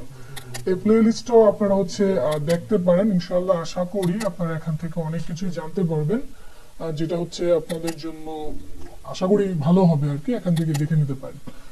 এইগুলো মোটামুটি রিসোর্সের বিষয়। সেটা হচ্ছে ওয়েবসাইটে কি কি থাকতে পারে সেটা। আমি কিন্তু এখন ওয়েবসাইট হ্যাকিং এর রিসোর্স এখনো দেই নাই, যে ওয়েবসাইট হ্যাকিং এ কোন কোন রিসোর্স লাগবে সেটা আমরা একটু পরে ইনশাআল্লাহ আপনাদের সাথে শেয়ার করব। তো মোটামুটি জানলাম যে ওয়েবসাইট কিভাবে কাজ করে, তার স্ট্রাকচার গুলো জানলাম। এখন আমরা ওয়েবসাইটের বেসিক জিনিসগুলো, যেগুলো না জানলেই নয় সেগুলো, কারণ যেহেতু মোটামুটি অনেকে জানে আবার অনেকেই জানে না, সেজন্য যে বিষয়গুলো না বললেই নয় সেগুলো আমরা বলে নিচ্ছি। প্রথমে হচ্ছে ডোমেইন নেম। একটা ওয়েবসাইট আপনি যখন বানায় ফেলেন তখন কিন্তু এটা আপনার লোকাল হোস্টে থাকে, তাই না? এখন লোকাল হোস্টে থাকার পরে, লোকাল হোস্ট বলতে সেটা আপনার পার্সোনালি থাকে আর কি। অনেকে একেবারে নতুন আছে, স্কুলের কলেজে আছে, তাদের ক্ষেত্রে আমি সহজ করে দিচ্ছি। লোকাল বলতে কি বোঝায়? যেটা আপনার আন্ডারে যেটা আছে, তাই না? লোকাল হোস্ট, হোস্ট বলতে বোঝায় যে মূলত চালায় আর কি, চালনাকারীকে হোস্ট বলে। তো লোকাল হোস্ট বলতে যে ডাটাটা আপনি চালাচ্ছেন আপনার কাছেই আছে। এখন আপনি যখন একটা ওয়েবসাইট বানাইছেন তখন তো আপনার কাছে রেখে দিলে হবে না, কারণ আপনি তো আপনার জন্য শুধু আপনি ইউজ করবেন সেজন্য ওয়েবসাইট বানান নাই। আপনাকে অবশ্যই হচ্ছে গ্লোবালি এটাকে আপলোড করতে হবে, যেন বাংলাদেশের বাহিরের যারা আছে তারাও যেন সেই বিষয়গুলো দেখতে পারে, আপনার যেন কেরিয়ার তৈরি হয়, আপনার যেন সুনাম হয়, আপনার মাধ্যমে যেন অনেকেই উপকার হয়। এই যে আপনি গ্লোবালি আপলোড করবেন, আপলোড করতে হলে তো আপনার ওয়েবসাইটে একটা নেম দিতে হবে, সেই নেমটাকে ডোমেইন নেম বলে। এখন আপনি কিন্তু যেমন খুশি তেমন নেম দিতে পারবেন না, সেই বিষয়গুলো কি কি হতে পারে সেটা আমরা এখন দেখি। তো প্রথমেই বললাম যে ডিএনএস অথবা ডোমেইন নেম সিস্টেমের ক্ষেত্রে ডোমেইন নেম মানে হচ্ছে একটা ওয়েবসাইটের নেম। আপনি যখন একটা ওয়েবসাইট বানাই ফেলেন তখন সেই ওয়েবসাইটের একটা নাম দিতে হবে যেন সেটাকে কল করলে পাওয়া যায়। তো সেই কাজটাকেই বলা হয় ডোমেইন, আর সেটা কন্ট্রোল করে হচ্ছে ডিএনএস মানে প্রোটোকল দিয়ে। আর এটার জন্য আপনার রেজিস্টার করার জন্য আলাদা কিছু মানে ইনস্টিটিউশন আছে যেখান থেকে মূলত এই রেজিস্টার গুলো করতে হবে আর কি। তো এই ওয়েবসাইটের নেম অবশ্যই ইউনিক হবে, মেইল হবে না। যেমন হচ্ছে মনে করুন এখানে নিষাদ আছে, আপনাদের আরেকটা এলাকায় আরেকটা নিষাদ আছে, তো দুজন তো একই নামের হলে হবে না। এখন দুজন একসাথে হাঁটতেছে, আপনারা নিষাদ বলে ডাক দিলেন, দুজনেই কিন্তু পিছনের দিকে তাকাবে। তো আপনি যখন একটা ওয়েবসাইট বানাইছেন তখন আপনি মনে করেন বাংলাদেশ থেকে আপনার ওয়েবসাইটটাকে রিকোয়েস্ট পাঠাইলেন, সেম ভাবে আরেকজন হচ্ছে ইন্ডিয়া থেকে রিকোয়েস্ট পাঠাইলো। এখন ওয়েবসাইট তো বলদ হয়ে যাবে, কার দিকে নজর দিবে, কারণ দুইটার নাম তো সেম। তো সেক্ষেত্রে আপনার ওয়েবসাইটের নাম দিতে হবে ইউনিক, যেন আপনি যখন কোনো জায়গায় গিয়ে সার্চ করবেন অর্থাৎ কল করবেন, তাকে রিকোয়েস্ট পাঠাবেন, সেজন্য আপনাকে ইউনিকলি রেসপন্স করতে পারে। যদি একাধিক নামে ওয়েবসাইট থাকে সেক্ষেত্রে তো কিন্তু রেসপন্স করতে পারবে না। সেই জন্য ওয়েবসাইটের এই রুলস গুলো মেনটেন করার জন্য আপনার নির্দিষ্ট কিছু ইনস্টিটিউশন আছে, তারা এই জিনিসগুলো করতে হয়। ওখান থেকে মূলত আপনার ডোমেইন নেমটা নিতে হয় আর কি। এরপরে ওয়েবসাইটের ইউনিক নেমের পাশাপাশি ওয়েবসাইটটা মূলত আপনার নামটা দেওয়া হয় কমিউনিকেশনের জন্য ইন্টারনেটের থ্রুতে। যেমন হচ্ছে আপনি যদি এখন মনে করেন কল্যাণে আছেন, আপনি যদি, যেমন আমাদের সাইদুল ভাই আছে, আরেকজন আছে যারা ইন্ডিয়া থেকে, তো সাইদুল ভাই যদি এখন সাইবার বাংলা সার্চ করে, হ্যাঁ বাংলাদেশ সাইবার বাংলার ওয়েবসাইটটা তো বাংলাদেশে, তাই না? অথবা আইট্রিপলি আমাদের ওয়েবসাইটটা তো আমরা বাংলাদেশ থেকে কন্ট্রোল হচ্ছে, অথবা আমাদের ইউনিভার্সিটি কুষ্টিয়াতে। তা আপনি কিভাবে দেখবেন? এই যে ইন্টারনেটের থ্রুতে কমিউনিকেশন করা, ওয়েবসাইটের ডাটাগুলো ইন্ডিয়াতে বসে বসে দেখা, সেই কাজটা করার জন্য আপনাকে ডোমেইন নেম দিতে হয় আর কি ওয়েবসাইটে। এক্সাম্পল হচ্ছে যেমন মনে করেন daronit.org, এটা হচ্ছে আপনার ওয়েবসাইটের একটা ডোমেইন নেম। এখানে কোনটা কি সেই জিনিসটা আমরা একটু পরে দেখি। তো মোটামুটি আমরা বুঝলাম যে ডোমেইন নেম কি। যখন আমরা একটা ওয়েবসাইট বানিয়ে ফেলি তার একটা ইউনিক নাম দিতে হয়, সেটা হচ্ছে ডোমেইন নেম। এখন ইউনিক নেম কিন্তু এখানে কিন্তু সংখ্যা না, ঠিক আছে? সংখ্যা হলে আইপি অ্যাড্রেস হয়ে যাবে, আর যখন এই নেম বলা হচ্ছে তখন হচ্ছে সেটা একটা ডোমেইন নেম। যেমন daronit.org google.com, এখানে একটা org একটা .com কেন সেটা আমরা একটু পরে ডিটেলস এখন জানবো। তো মোটামুটি জানলাম, এখন আমরা ডিটেলস দেখি। ওয়েবসাইটের মধ্যে যখন আমরা ডোমেইন নেম দেই, এখানে আপনি যদি এখানে খেয়াল করে দেখেন যে একটা ডোমেইন নেম দেওয়া হলো cyberT360.org, যেটা হচ্ছে আমার ইউটিউব চ্যানেলের নেম মূলত। তো এর মধ্যে এই পার্টটা যেটা org দেখতে পাচ্ছেন, সেই পার্টটাকে বলা হয় টপ লেভেল ডোমেইন। ডোমেইন কিন্তু দুই ধরনের, একটা টপ লেভেল ডোমেইন আর একটা সেকেন্ড লেভেল ডোমেইন। তো org যেটা দিয়ে আমরা হচ্ছে বুঝতে পারি কোন ধরনের ডোমেইন, সেটাকে বলা হয় টপ লেভেল ডোমেইন, ঠিক আছে? টিএলডি খুবই ইম্পর্টেন্ট একটা পার্ট। আর এই যে সাইবার T360 এতটুকু নাম দেখতে পাচ্ছেন, এটাকে বলা হয় সেকেন্ড লেভেল ডোমেন, যেটাকে এসএলডি বলা হয়। এখন এটা আপনি যে কোনো নাম দিতে পারেন, কোনো সমস্যা নাই, সেটা অবশ্যই ইউনিক হতে হবে। এটা আপনার আবার কিছু নির্দিষ্ট করে দেওয়া আছে, আপনি কিন্তু এটা যেমন তেমন দিতে পারবেন না। এখন এমন যদি হয় যে এটা সাইবারডি 360 কিন্তু এটা নাম চেঞ্জ করা আছে, আরেকটা নাম দিলেন, ওখানে .com লেখা আছে অথবা অন্য কিছু লেখা আছে, তখন কিন্তু এই জিনিসটা আর পুরো জিনিসটা মিলিয়ে দেখলে পুরোটা ইউনিক হয়ে যাবে, তখন কিন্তু ডোমেন নেম হিসেবে সেটাকে কনসিডার করা হবে। ঠিক আছে? আচ্ছা, তো এখানে আমি একটু কথা বলে নিচ্ছি। এখানে আমাদের আমি সহ 36 জনের মতো আছে। আমি একেবারে শেষে আপনাদের প্রেজেন্টটা নিয়ে নিব, তো সেক্ষেত্রে আপনাদের সম্পূর্ণ ক্লাস পর্যন্ত থাকতে হবে, যেটা এখন অনেকেই চলে যাবে অথবা অনেকেই আসবে অথবা মাঝখানে আবার প্রথম থেকে আছেন এখন নাই, সেক্ষেত্রে কিন্তু প্রেজেন্টটা আপনার হারাবেন। একেবারে শেষ পর্যন্ত থাকলেই হচ্ছে আমি প্রেজেন্টটা কাউন্ট করব, সেটা আমার ক্লাসের জন্য। আচ্ছা, তো যে কথাটা বলতেছিলাম, ডোমেন নামে এই পার্টটা হচ্ছে টপ লেভেল ডোমেন আর এটা হচ্ছে সেকেন্ড লেভেল ডোমেন। এখন কোশ্চেন হচ্ছে এই যে টপ লেভেল ডোমেন এটা আসলে আবার কি, এটা খায় না মাথায় দেয়, আমরা একটু দেখি। তো এই যে টপ লেভেল ডোমেন এটা বোঝার জন্য এখানে একটা পিকচার দেখতে পাচ্ছেন, এর মধ্যে এই যে অংশটা দেখতে পাচ্ছেন এই পার্টটা হচ্ছে রোড। হ্যাঁ, এরপরে এগুলো হচ্ছে টপ লেভেল ডোমেন, এই যে 2 নম্বর অংশে এগুলো হচ্ছে .com, .org, তারপরে .government, .mil অথবা হচ্ছে একটা মানে দেশের নাম হতে পারে, দেশের জন্য হতে পারে, কান্ট্রি কোড হতে পারে, যেমন হচ্ছে পিকে পাকিস্তান, বাংলাদেশের ক্ষেত্রে বিডি, ইন্ডিয়ার ক্ষেত্রে হচ্ছে আইএন। এগুলো কিন্তু নির্দিষ্ট করে দেওয়া হয়, এগুলো হচ্ছে টপ লেভেল ডোমেন। ঠিক আছে? আর এই পার্টগুলোকে বলা হয় সেকেন্ড লেভেল ডোমেন। এগুলো হচ্ছে আপনাদের নাম অনুসারে দিতে পারেন, যেমন মনে করেন tryhackme.com, google.com। ঠিক আছে? এই গুগলটা হচ্ছে সেকেন্ড লেভেল ডোমেন। ঠিক আছে? এখন এই বিষয়গুলো আরো ভালো করে দেখার জন্য আমরা টপ লেভেল ডোমেনের ভালো একটা এক্সাম্পল দেখি। টপ লেভেল ডোমেন আমার 2 ধরনের, একটা হচ্ছে আপনার জিটিএলডি, যেটা হচ্ছে ডিফাইন করে এটা কোন ধরনের মানে মূলত হতে পারে, কমার্শিয়াল কিনা, অর্গানাইজেশনের কিনা, তারপরে এডুকেশনাল কিনা। এগুলো কান্ট্রি কোড টিএলডি, মানে country code top level domain, যেটা ডিফাইন করবে জিও লোকেশনটা ডিফাইন করবে এটা কোন দেশের, এটা .বিডি হলে বাংলাদেশের, .আইএন হলে ইন্ডিয়া, .পিকে হলে পাকিস্তানের। তো টপ লেভেল ডোমেন আবার 2 ধরনের, একটা হচ্ছে সিসিটিএলডি আর একটা হচ্ছে জিটিএলডি আর কি। এই বিষয়টা আপনাকে ভালো করে বুঝতে হবে। এরপরে এখন খুব ইম্পর্টেন্ট একটা পার্ট আপনাকে খুব ভালোভাবে জানতে হবে, সেটা হলো subdomain. That's so important for bug bounty, কারণ বাগ বাউন্টি অনেকটাই আপনার ডিপেন্ড করে হচ্ছে কত ভালোভাবে সাবডোমেন টেক ওভার করা যায় অথবা হচ্ছে ইনফরমেশন গ্যাদার করা যায়। কারণ গুগলে যখন আপনাকে কিন্তু বাগ বাউন্টিতে বিভিন্ন যে কোনো ওয়েবসাইটে আপনি হচ্ছে বাগ বাউন্টি করতে পারবেন না, এর জন্য আপনার নির্দিষ্ট কিছু ওয়েবসাইট দেওয়া থাকবে। মনে করেন গুগলেরই আপনার একটা মানে আইপি দেওয়া হলো, তো আপনি কিন্তু সরাসরি গুগল থেকে ইনফরমেশন পাবেন না, কিন্তু গুগলে কিন্তু হাজার হাজার সাবডোমেইন আছে। তো এই সাবডোমেইন থেকে আপনি যদি ইনফরমেশন বের করতে পারেন, $7,000 $10,000 কিন্তু আপনি বাউন্টি পেয়ে যাবেন। ঠিক আছে? তো subdomain that's so important for bug bounty. এই বিষয়টা আপনারা ভালো করে বোঝার ট্রাই করেন যে সাবডোমেইন বিষয়টা কি। আপনি নাম থেকে বুঝতে পারবেন সাবডোমেইন, আমরা ছোটবেলা ম্যাথ করার সময় পড়ছি সেট সাবসেট, তাই না? একটা সাইডের ডাটাগুলো যদি আরেকটা সাইডের মধ্যে থাকে তখন সেটাকে আমরা সাবসেট বলি।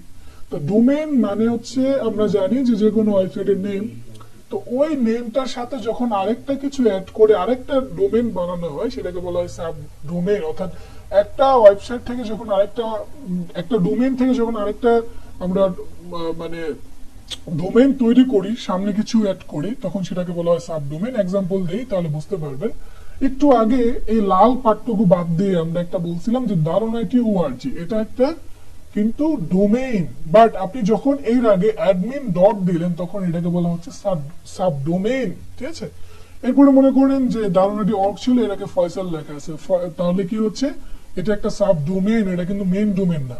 এখন এটা কেন ইম্পর্টেন্ট বাগ বাউন্টির জন্য, কারণ কি খেয়াল করেন, যেমন খেয়াল করেন মেইন হচ্ছে daronit.org, যে আমরা সবসময় সাধারণত মেইন ডোমেইনে অনেক সিকিউরিটি দিয়ে থাকি, অনেক সিকিউরিটি দেই, কিন্তু আমাদের সাবডোমেইন গুলোতে আমরা মূলত ওইভাবে সিকিউরিটি প্রোভাইড করি না। পাশাপাশি সাবডোমেইনে কিছু ইনফরমেশন থাকে যেটা হচ্ছে মেইন ডোমেইনটাকে টেক ওভার করার জন্য সহজ হয়। যেমন খেয়াল করেন এখানে আমি admin.daronit.org দিলাম, এটা হচ্ছে সাবডোমেইন। এখানে অ্যাডমিনের সমস্ত ইনফরমেশন গুলো আমি এই সাবডোমেইনে রেখে দিচ্ছি। এখন আপনি যদি এই নামটা বের করতে পারেন এবং এখানে এই পেজটাতে এই ডোমেনটাতে ঢুকতে পারেন, আপনি অনেক কিছু পেয়ে যেতে পারেন। এক্ষেত্রে শুধু সাবডোমেন বের করতে পারছেন রিকনের, এর জন্য কিন্তু আপনি বাগ বাউন্টিতে বাউন্টি পাবেন। শুধু সাবডোমেন আপনি টেক ওভার করছেন, মনে করেন 10টা সাবডোমেন টেক ওভার করছেন, আপনি পাবেন। রিসেন্টলি যে কন্টেস্টটা আমাদের হলো, ওখানে হচ্ছে আমাকে ওয়েবের উপরে একটা ওয়েবসাইট দিয়ে দেওয়া হয়েছিল ই কমার্সের। তো ওখানে পুরো ই কমার্সের পুরো জিনিসটা হচ্ছে আমাদের প্যান টেস্টিং করে বাগগুলো বের করে পুরো রিপোর্ট করা লাগছে। আর একটা হচ্ছে মোবাইল অ্যাপ্লিকেশনের, অর্থাৎ একটা এপিকে একটা দেওয়া হয়েছিল, ওইটাও পুরোটা প্যান টেস্টিং করে বাগ বের করে দেওয়া লাগছিল। ওখান থেকে কিছু এপিআই পাইছিলাম, বুঝতে পারছেন? এপিআই পাইছিলাম, ওইটা এপিআই আপলোড করে বাগ করে মারলাম, রিপোর্ট করলাম, ওখান থেকে 100 পয়েন্ট পাওয়া গেছে। ঠিক আছে, তো আপনার শুধু এপিআই লিস্ট পাইছেন, সেটার জন্য কিন্তু আপনি রিকনের একটা পার্ট, এটা দিয়েও কিন্তু আপনি বাউন্টি পাবেন। শুধু এপিআই লিস্ট পাইছেন, কি কি এপিআই আছে। তো এইভাবে এপিআই লিস্ট পাইলে যেমন আপনার বাউন্টি পাওয়া যায় রিকনের ক্ষেত্রে, কারণ বাগের কিন্তু আবার ধরন আছে, P1 bug, P2 bug, P3 bug. এটা হচ্ছে আপনার বাগ বাউন্ডারি ক্লাসে বিস্তারিত জানতে পারবেন। আচ্ছা, তো আমরা যেহেতু মেইন ওয়েবসাইট হ্যাকিং এ আছে এবং সিটিএফ রিলেটেড এই কোর্স, আমরা এই দিকেই থাকি। আচ্ছা, তো এই যে আপনার সাবডোমেন টেক ওভার করা, এই ক্ষেত্রে আপনার হচ্ছে P3 বাগ পেয়ে যাবেন। আর সেক্ষেত্রে আপনি সোয়াগ পেতে পারেন, অথবা আপনি বাউন্টি পেতে পারেন, অথবা আপনি কিন্তু আপনার ফেম পেতে পারেন। ঠিক আছে, ফেম বলতে আপনাকে মনে করেন আপনি গুগলেরই একটা মানে ইয়া পাইলেন। অবশ্য এত বড় ইয়ের হচ্ছে সাবডোমেন পাইলে আপনি P1 এর ইয়ে পেয়ে যাবেন, অথবা P2 এর অ্যাওয়ার্ডই পেয়ে যাবেন।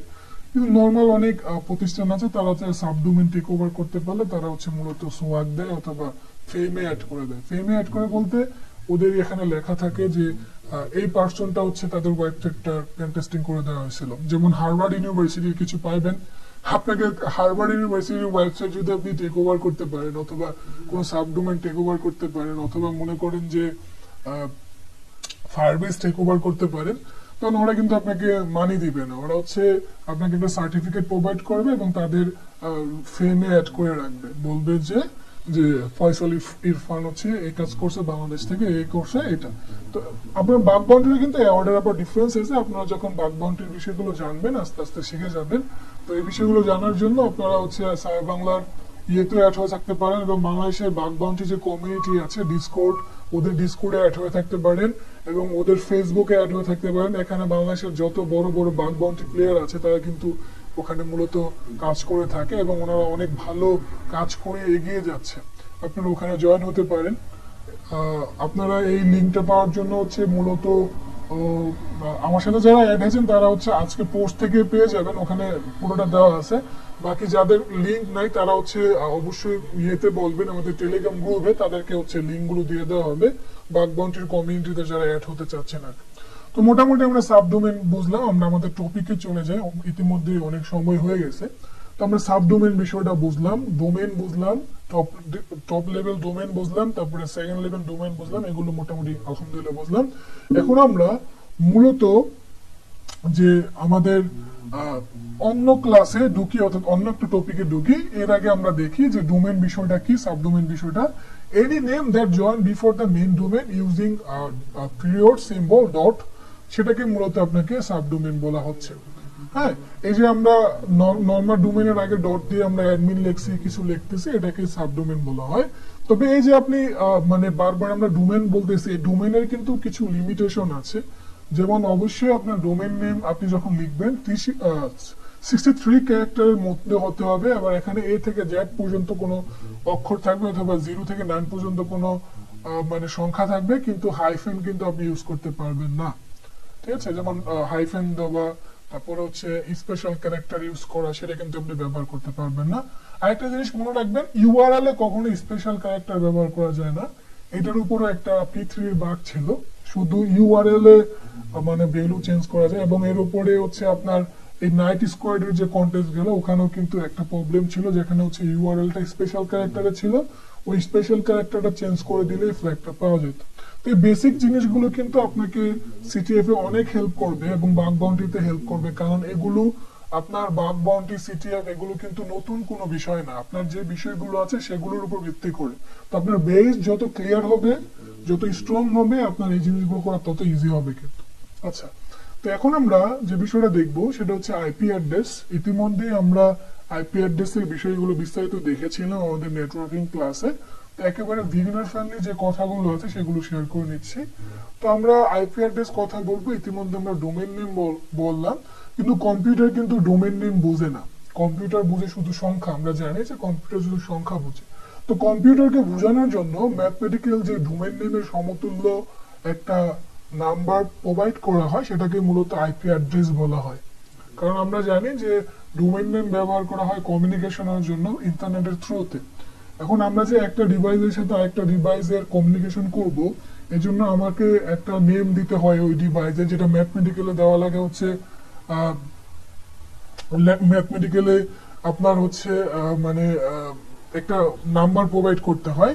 তো এটাকে সহজ ভাষায় বলতে পারেন আইপি অ্যাড্রেস। আর বাকি যদি আরো টেকনিক্যাল বুঝেন, আইপি অ্যাড্রেস মানে হলো ইন্টারনাল প্রটোকল। এটা একটা লজিক্যাল নাম্বার, এটা আপল তাপল কোনো নাম্বার দেওয়া যাবে না। এগুলো আপনারা নেটওয়ার্কিং ক্লাসে বুঝছেন, তো এই জিনিস আমি বারবার বলে টাইম লস করতে চাচ্ছি না। তো মোটামুটি আমরা বুঝলাম আইপি অ্যাড্রেস হচ্ছে mathematical number of domain name. এখন একটা কোশ্চেন, যে ডোমেন নেমের আবার ম্যাথমেটিক্যাল নাম্বার মানে কি?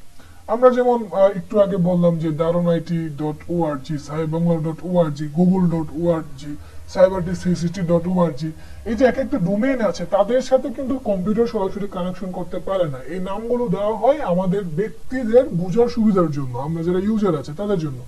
বাকি আমাদের ওই নামগুলো যেগুলো আমি বলছি, এই নামগুলো আমাদের সুবিধার জন্য বলা হচ্ছে, কিন্তু কম্পিউটার তো এগুলো বোঝে না। তাকে বোঝানোর জন্য আমাকে ম্যাথমেটিক্যাল একটা লজিক্যাল নাম্বার দিতে হয়, সেটা হচ্ছে মূলত আইপি অ্যাড্রেস। ঠিক আছে, এক্সাম্পল দিলে বুঝতে পারবেন। তো যেহেতু ডোমেন নেম ইউনিক, সেক্ষেত্রে ডোমেন নেম যেমন হবে আইপি অ্যাড্রেস তাই হবে। আইপি অ্যাড্রেস অবশ্যই ইউনিক হতে হবে, কারণ ইউনিক না হলে কমিউনিকেশন করতে পারবে না।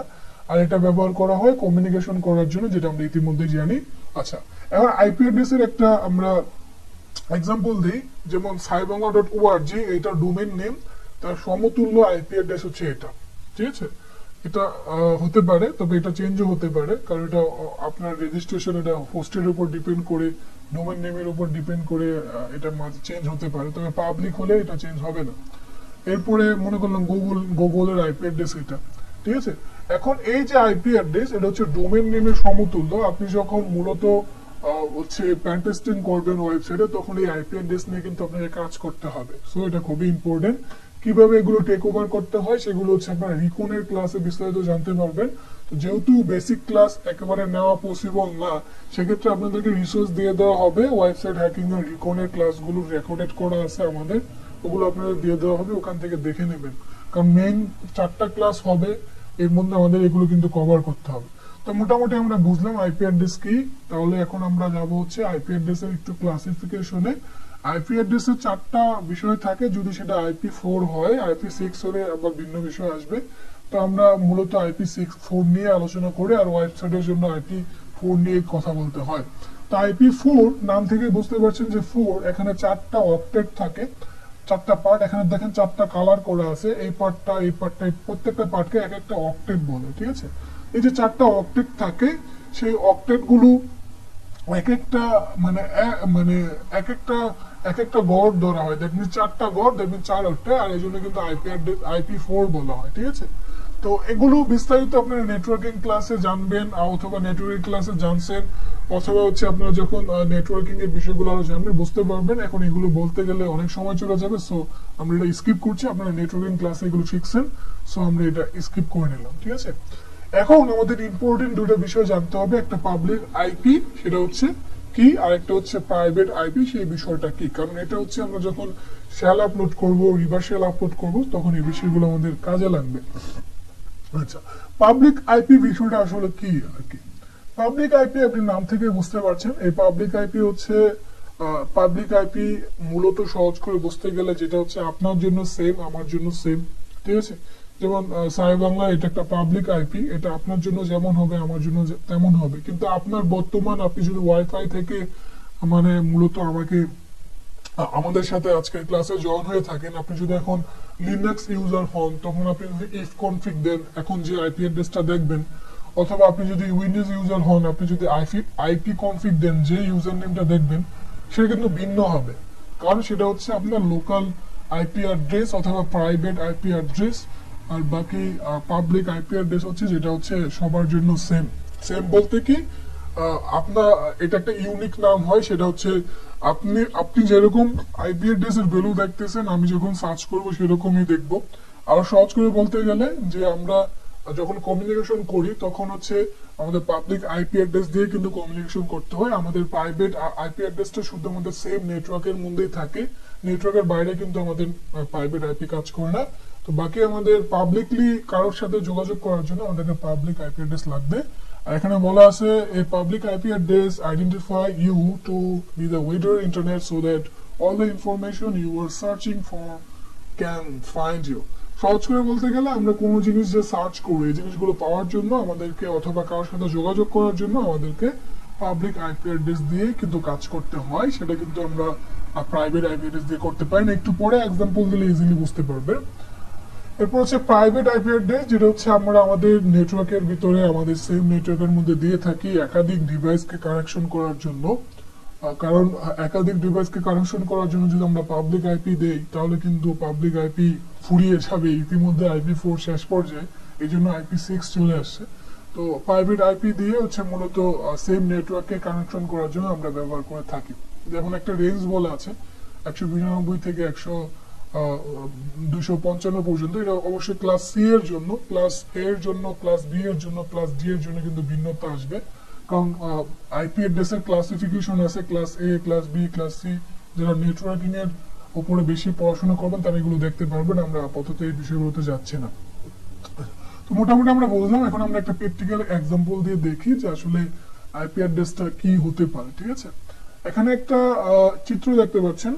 আমি জাস্ট আপনাদেরকে এখানে যারা আছেন তাদেরকে একটু কতটুকু অ্যাক্টিভ আছেন সেটা যাচাই করার জন্য দেখি।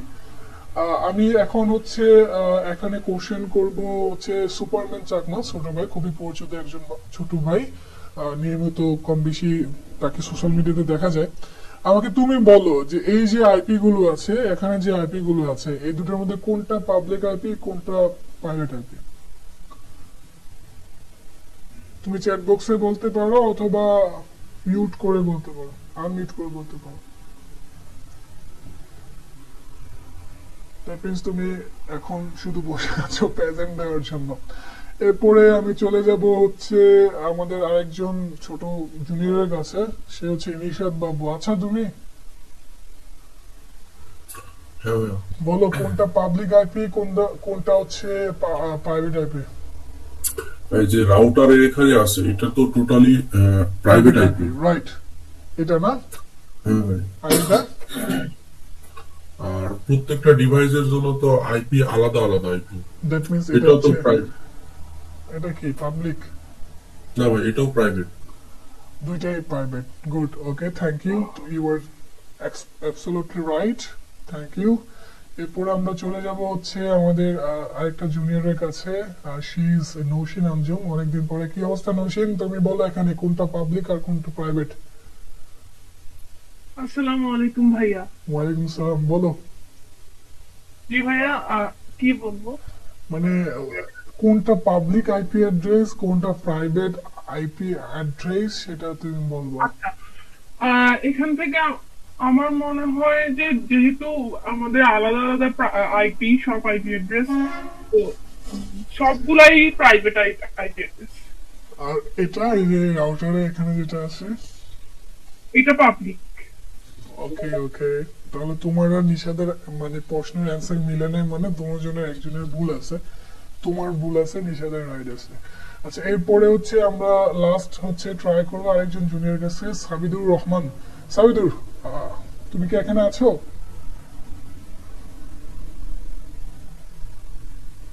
আচ্ছা, আমরা ইফাদুলের কাছে যাবো। ইফাদুল, আছো তুমি?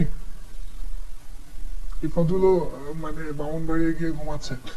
যাই হোক, হ্যাঁ, রাকিব ভাই বলছে যে ঘুমাচ্ছে ওরা। তো এখানে এটা হচ্ছে প্রাইভেট আইপি আর এটা হচ্ছে আপনার পাবলিক আইপি।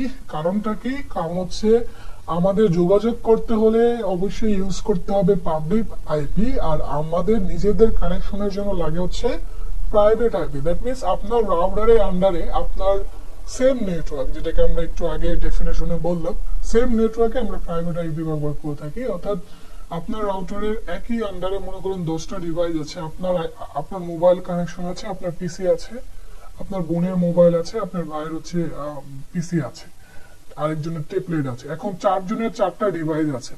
এখন 4 জনের 4টা ডিভাইস, এটা কিন্তু পাবলিক আইপি দিয়ে কানেক্ট থাকে না, এটা যেহেতু সেম নেটওয়ার্ক, এগুলো হচ্ছে প্রাইভেট আইপি দিয়ে আপনারা যেহেতু প্রাইভেটলি আপনাদের কাজ, আপনাদের নেটওয়ার্ক কিন্তু আপনাদের ওয়াইফাইটা কিন্তু আপনার এলাকার বাইরে গেলেই কাজ করবে না, তাই না? তো এই যে বিষয়টা প্রাইভেটলি আপনাদের কানেকশনের জন্য আপনাদের একটা অ্যাড্রেস দিতে হয়, সেটা হচ্ছে সহজ করে বলতে গেলে যে প্রাইভেট আইপি। আর আপনারা যখন ডাটা দেন তখন কিন্তু ওই ডাটা, অর্থাৎ আপনি যখন কমিউনিকেশন করবেন তখন কিন্তু আপনার পাবলিকলি করতে হবে, তাই না? এবং পাবলিকলি কমিউনিকেশনের জন্য লাগবে তো পাবলিক আইপি। এই জন্য আপনার আইএসপি, ইন্টারনেট সার্ভিস প্রোভাইডার যারা আছে, তারা আপনাকে একটা কিন্তু ডোমেইন দেয়। এখন আপনি একটা জিনিস খেয়াল করেন, অনেক সময় আপনার নেটওয়ার্ক অফ হয়ে যায়। এর পিছনে কারণ কি? কারণ হচ্ছে আপনার পাবলিক আইপি যারা আপনাকে যে আইএসপি যারা দিয়েছিল, তারা কিন্তু ওয়াইফাইটা অফ করে দিয়েছিল, যার কারণে এখন ওয়াইফাই অফ করে দিছে বলতে আপনার আইপিটা ব্লক করে দিছে। দেখা গেছে আপনাদের একই জায়গা থেকে আপনিও ওয়াইফাই নিছেন, আপনার পাশের বাড়িতেও নিছে, আপনার ওয়াইফাই নাই, তাদের ওয়াইফাই আছে। এর কারণ হচ্ছে তাদের আপনার যে পাবলিক আইপিটা ছিল সেটা কিন্তু অফ করে দেওয়া হয়।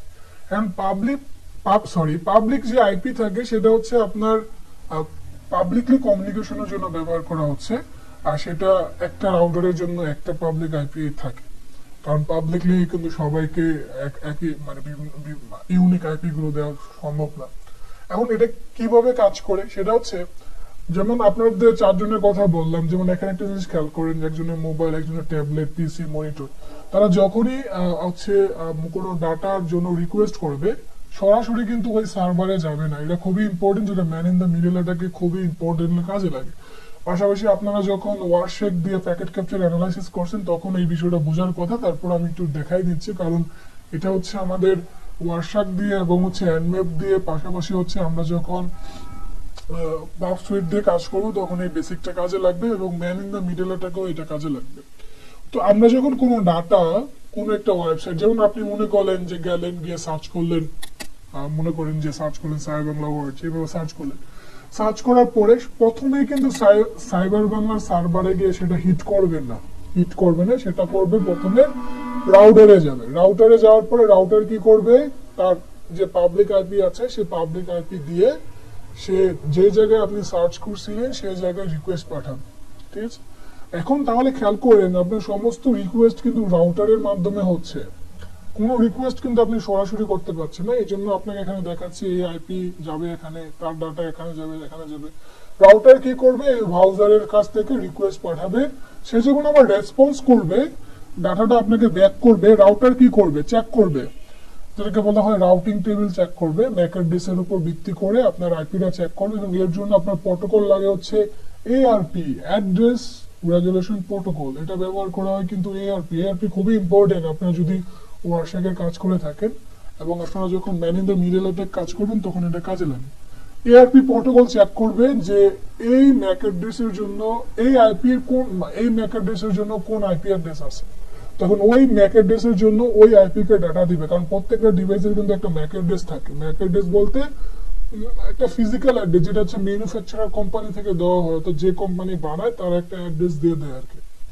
এটা আপনারা হচ্ছে নেটওয়ার্কিং ক্লাসে জেনে থাকবেন।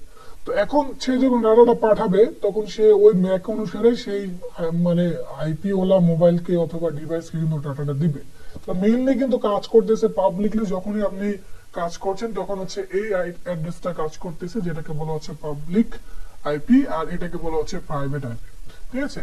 এখন একটা জিনিস খেয়াল করেন যে পাবলিক আইপিতে এটা ক্লাস সি হওয়ার কারণে প্রথম যে অক্টেট গুলো আছে 3 অক্টেট, এগুলো কিন্তু সেম, যেমন 192.168.1, এখানেও 1, এখানেও 1, এখানেও 1, বাকি এর পরের গুলো হচ্ছে ভিন্ন। তো এগুলো ক্লাস সি এর ক্ষেত্রে প্রথম 3 অক্টেট হচ্ছে আপনার নেটওয়ার্ক আইডি থাকে, আর পরের অক্টেট লাস্ট যে অক্টেট থাকে সেটাকে বলা হয় হোস্ট আইডি। হোস্ট আইডি আর নেটওয়ার্ক আইডির মধ্যে ডিফারেন্স কি, এটা দ্বারা ডিফাইন করতেছে কোন নেটওয়ার্কে আছে, আর এটা দ্বারা ডিফাইন করতেছে যে কোন কোন অ্যাড্রেসে আছে। তো আমরা যে একেবারে প্রথমে বলছিলাম যে আইপি অ্যাড্রেস হচ্ছে ইউনিক হবে, এই হোস্ট আইডি দিয়ে কিন্তু এগুলো ইউনিক হয়ে যাচ্ছে যেহেতু মিলতেছে না। এখন এটা আমরা একটু প্র্যাকটিক্যালি দেখি, তাহলে আমাদের জন্য বোঝা সহজ হবে। এই জন্য আমি আমার রাউটারে যাচ্ছি, উইথ পারমিশন রাউটারে যদি যাই, আমাদের রাউটারের আইপি অ্যাড্রেসটা চেক করতে হবে। আমাদের রাউটারের আইপি অ্যাড্রেস, বেসিক নেটওয়ার্কের আইডি হচ্ছে এ পর্যন্ত থাকে। তো আমি যদি এটাতে লগ ইন করি, আমি এটাকে সার্চ করি, ঠিক আছে। একটা আমাদের সার্চ করলে আমরা, হ্যাঁ, এই অ্যাড্রেস দিয়ে আমরা সার্চ করি, ঢুকি। আচ্ছা, এখানে যদি আমরা let me check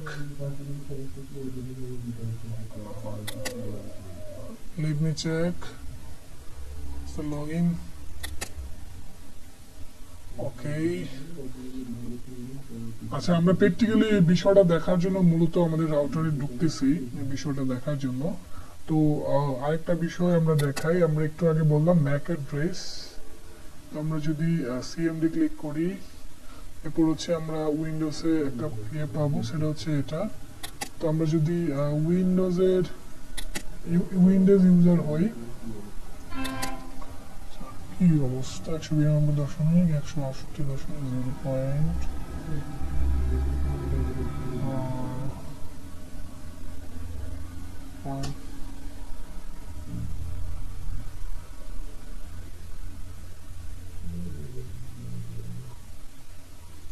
Okay.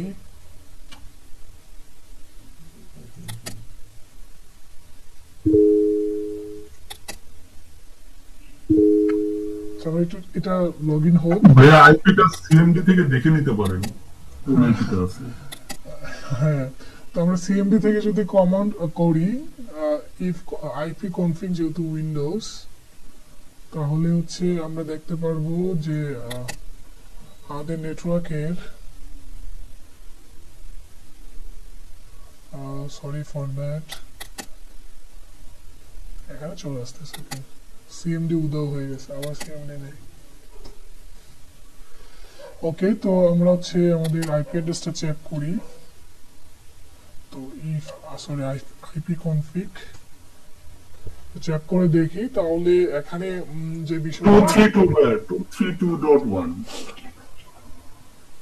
এটা তো আমার পাবলিক মানে লোকাল আইপি, কিন্তু আমার তো রাউটারে ঢুকতে হবে। 192.168.10.1 আবার বলেন।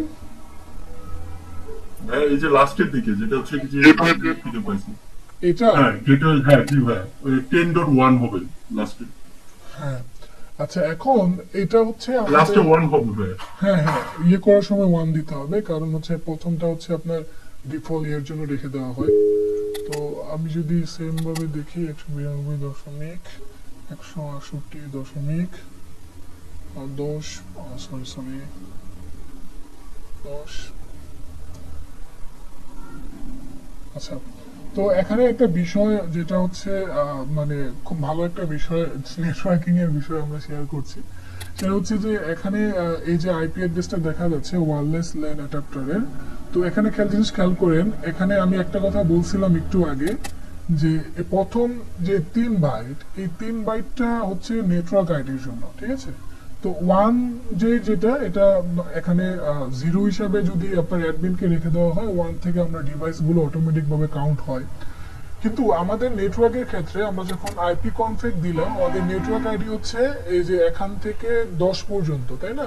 192 যেহেতু ক্লাস সি 3 অক্টেট নিবে, তো 192, 168, তারপর 0.10, তারপর 75, এই 175 দিয়ে হোস্ট আইডি বোঝানো হচ্ছে। তাহলে এটার একেবারে প্রথম আইপি কত হতে পারে, প্রথম আইপি কিন্তু 1 হতে পারে। তো যখনই আমি এখানে গেলাম, সরি, যখনই আমরা এটাতে ক্লিক করি, কি অবস্থা, আমার সাইডে ক্লিক করলে নিচ্ছে নাকি? ও মাই গড, কি সমস্যা হচ্ছে।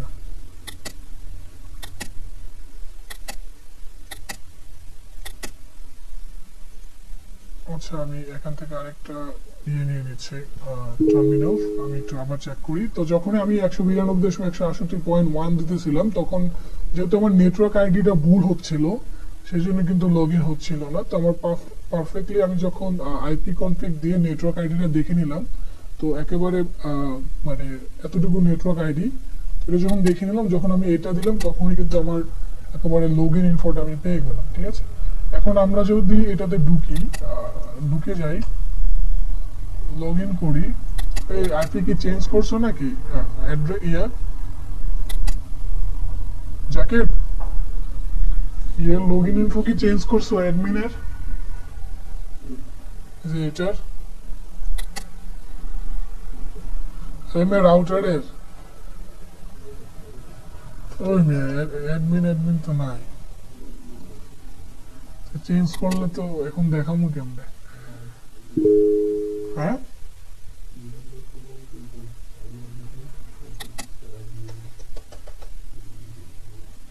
অ্যাডমিন তো নাই।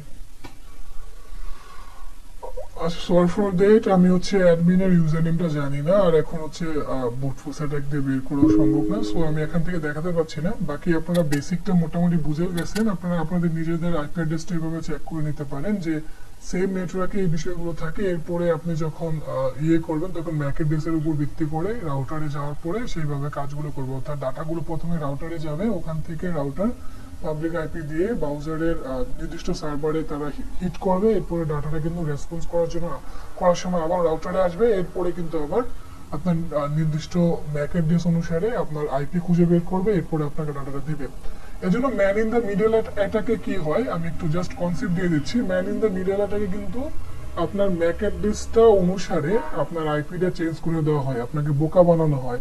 তখন যে কাজটা হয় যে রাউটারের যে সেম আইপি থাকে, রাউটারের আইপিটা ম্যাক অ্যাড্রেস অনুসারে চেঞ্জ করে দেওয়া হয়। তখন রাউটার কি করে, তখন ব্রাউজার কি করে, যখনই ডাটাগুলো পাঠায় তারা মনে করে যে এটা এই রাউটারের জন্য পাঠানো হয়েছে, তখন ভুলে কিন্তু সে ওই রাউটারকে পাঠায় দেয়, অর্থাৎ হ্যাকারের আইপি অ্যাড্রেসকে পাঠায় দেয়। তখন কিন্তু হ্যাকার বসে বসে আপনার ডাটা আপনার কাছে আসার আগেই দেখে নেয়। এই জন্য এই বেসিকটা খুবই ইম্পর্টেন্ট। এটা কিন্তু ম্যান ইন দ্য মিডল অ্যাটাকে ব্যবহার করা হচ্ছে। কারণ ম্যান ইন দ্য মিডল অ্যাটাকে কি হচ্ছে, যে man in the middle attack অর্থাৎ দুইজনের মাঝখানে ডাটা যাওয়ার আগে আমি দেখে নিচ্ছি। অর্থাৎ আপনি ডাটা পাঠাচ্ছেন, যার কাছে পাঠাচ্ছেন তার কাছে যাওয়ার আগেই যখন কেউ দেখে নিতে পারছে, তখন সেটাকে আমরা man in the middle attack বলছি। তো হ্যাকার কি করছে, যখন ব্রাউজারে ডাটা পাঠানো হচ্ছে, ব্রাউজার যখন রাউটারে পাঠায়, রাউটার থেকে আইপিতে পাঠানোর আগেই সেই ডাটাটা কিন্তু সে দেখে নিতে পারে। সেটা কিভাবে, আইপি অ্যাড্রেস এবং ম্যাক অ্যাড্রেস পরিবর্তন করে। যে জন্য আপনাদেরকে ম্যাক স্পুফিং এবং আইপি অ্যাড্রেস স্পুফিংটা শিখতে হবে। স্পুফিং বলতে কিভাবে চেঞ্জ করে ডাটাগুলো করা যায়, এটা আপনারা দেখে নেবেন। তো আমরা মোটামুটি আইপি অ্যাড্রেসের কথা বুঝলাম, আমাদের হাতে যেহেতু সময় নেই এই জন্য আমরা একটু দ্রুত চলে যাচ্ছি। এখন আমাদের সার্ভার বুঝতে হবে। তো সার্ভার জিনিসটা আমরা ইতিমধ্যেই বুঝছি যে আমরা যখন একটা ওয়েবসাইট বানাই তখন নেম দিতে হয়, সেটা ডোমেন নেম, আর সেটাকে কোথাও রাখতে হবে, তাই না? কারণ আপনার যখন লোকালি থাকে তখন সেটাকে লোকাল হোস্ট বলা হচ্ছে। তো আপনার তো ওইটাকে পাবলিকলি যদি আপনি লঞ্চ করতে যান, তাহলে আপনার ডাটাগুলোকে তো রাখতে হবে। যেমন আমাদের পিসিতে আমরা অনেক ডাটা রাখতেছি, কিন্তু আমাদের লোকালি আছে। এখন আপনি চাচ্ছেন আপনার এই ডাটাগুলো যে কেউ দেখুক, তাই না? এখন আপনি আপনার পিসিটাকে কিন্তু সার্ভার বানায় ফেলতে পারবেন। তাহলে আপনি যখন আপনার ওয়েবসাইট বানায় ফেলছেন, এখানে যে ফোল্ডার গুলো ছিল, ইমেজ গুলো ছিল, এগুলো তো রাখতে হবে। তো রাখার জন্য আপনার একটা কম্পিউটার রাখতে হয়, সেই কম্পিউটারকে আমরা সার্ভার কম্পিউটার বলি। তো ওখানে এই ডাটাগুলো রাখার জন্য আমাদের সার্ভারের প্রয়োজন হবে আর কি, ঠিক আছে? ওই সার্ভার একটা লোকাল সার্ভার যেটাকে আমরা বলে থাকি হচ্ছে লোকাল হোস্ট, আর একটা হচ্ছে পাবলিক সার্ভার যেটা হচ্ছে আমরা পাবলিকলি হোস্ট করে রাখি আর কি। এখন আপনার পিসি কিন্তু আপনার একটা লোকাল সার্ভার। আমরা যদি একটা প্র্যাকটিক্যালি এটা দেখি, এটা দেখা সম্ভব, কারণ প্র্যাকটিক্যালি না দেখলে আসলে ওইভাবে বোঝা যায় না। আর এই জিনিসটা আপনার এলএফআই ও কাজে লাগবে। আপনি যখন এলএফআই না, মূলত আপনি যখন এর কাজটা করবেন, আমি হচ্ছে আমার অন্য মনিটর থেকে আমি হচ্ছে ইয়েটা এনে নিচ্ছি একটু আপনাদেরকে একটু দেখানোর জন্য, একটু সময় নিচ্ছি, বাট জিনিসটা একটু দেখিয়ে দেয়। আচ্ছা, তো আমি যে বিষয়টা বলতেছিলাম, আপনারা আমার কি কালি দেখতে পাচ্ছেন? একটু কনফার্ম করবেন প্লিজ। আচ্ছা, তো আপনারা যখন ওয়েবসাইট হ্যাকিং এর আরএফআই নিয়ে কাজ করবেন, অর্থাৎ রিমোট ফাইল ইনক্লুশন, তখন হচ্ছে এই বেসিকটা কাজে লাগবে। পাশাপাশি আপনি যখন মানে ইয়ের কাজ করবেন, হচ্ছে SSRF এর কাজ করবেন, তখনও কাজে লাগবে, এবং মেশিং হ্যাকিং এর ক্ষেত্রেও কাজে লাগবে। তো আমাদের পুরো পিসিটা এটা কিন্তু একটা মানে লোকাল সার্ভার। যদি আমি আপনাদেরকে একটা টার্মিনাল ওপেন করে দেখাই তাহলে বুঝতে পারবেন। আমি একটা টার্মিনাল ওপেন করে নিচ্ছি এখান থেকে, আমি একটু বড় করে নিচ্ছি দেখার সুবিধার্থে। তো আমি এখানে ls কমান্ড দিলাম। এখানে কিছু ফোল্ডার আপনারা দেখতে পাচ্ছেন যেগুলো হচ্ছে নর্মাল। এখন আমি যদি হাইট সহ দেখতে চাই সেক্ষেত্রে আমরা জানি ls দিয়ে দিতে পারি। সরি, ls এগুলো সহ আমরা এখানে ডট সহ দেখতে পাচ্ছি, তাই না? এই যে ফোল্ডার গুলো আছে এগুলো আমার মানে ডিভাইসে আছে, এবং এটাকে আমি একটা সার্ভার, লোকাল সার্ভার হিসেবে কিন্তু আছে। এখন এটাকে আমি যদি লোকাল সার্ভার হিসেবে রান করি, এই কমান্ডটা দেই, তাহলে আমার পিসিটা মোটামুটি এখন লোকাল সার্ভার হিসেবে কাজ করবে। এখন আমি যদি আমার ব্রাউজারে যাই, এখানে গিয়ে যদি আমার মানে আইপি অ্যাড্রেসটা বলি, এখন আমার আইপি অ্যাড্রেস কত, আমার লোকালি আমার আইপি অ্যাড্রেস আমি বলতে পারি http, সরি এই বিষয়টা, সরি আমি বলতে পারি সরাসরি, আমি আইপি অ্যাড্রেস বলতে পারি। তো লোকাল আইপি অ্যাড্রেস হচ্ছে এটা 0.0.1। এবং এখানে একটা জিনিস খুবই ইম্পর্টেন্ট, সেটা হলো প্রোটোকল। আমি যদি এটা হিট করি দেখবেন যে এটা বাফার দেখাচ্ছে না। এর পিছনে কারণ হচ্ছে আমি একটা কিন্তু এখানে প্রোটোকল ডিক্লেয়ার করছি, প্রোটোকল নাম্বার 1234। তো আপনার আইপি অ্যাড্রেসে এভাবে দেখাতে হলে আপনাকে এইভাবেই দেখাতে হবে। সো এখানে আপনাকে প্রোটোকলটা ডিফাইন করতে হবে। আরেকটা বিষয় সেটা হচ্ছে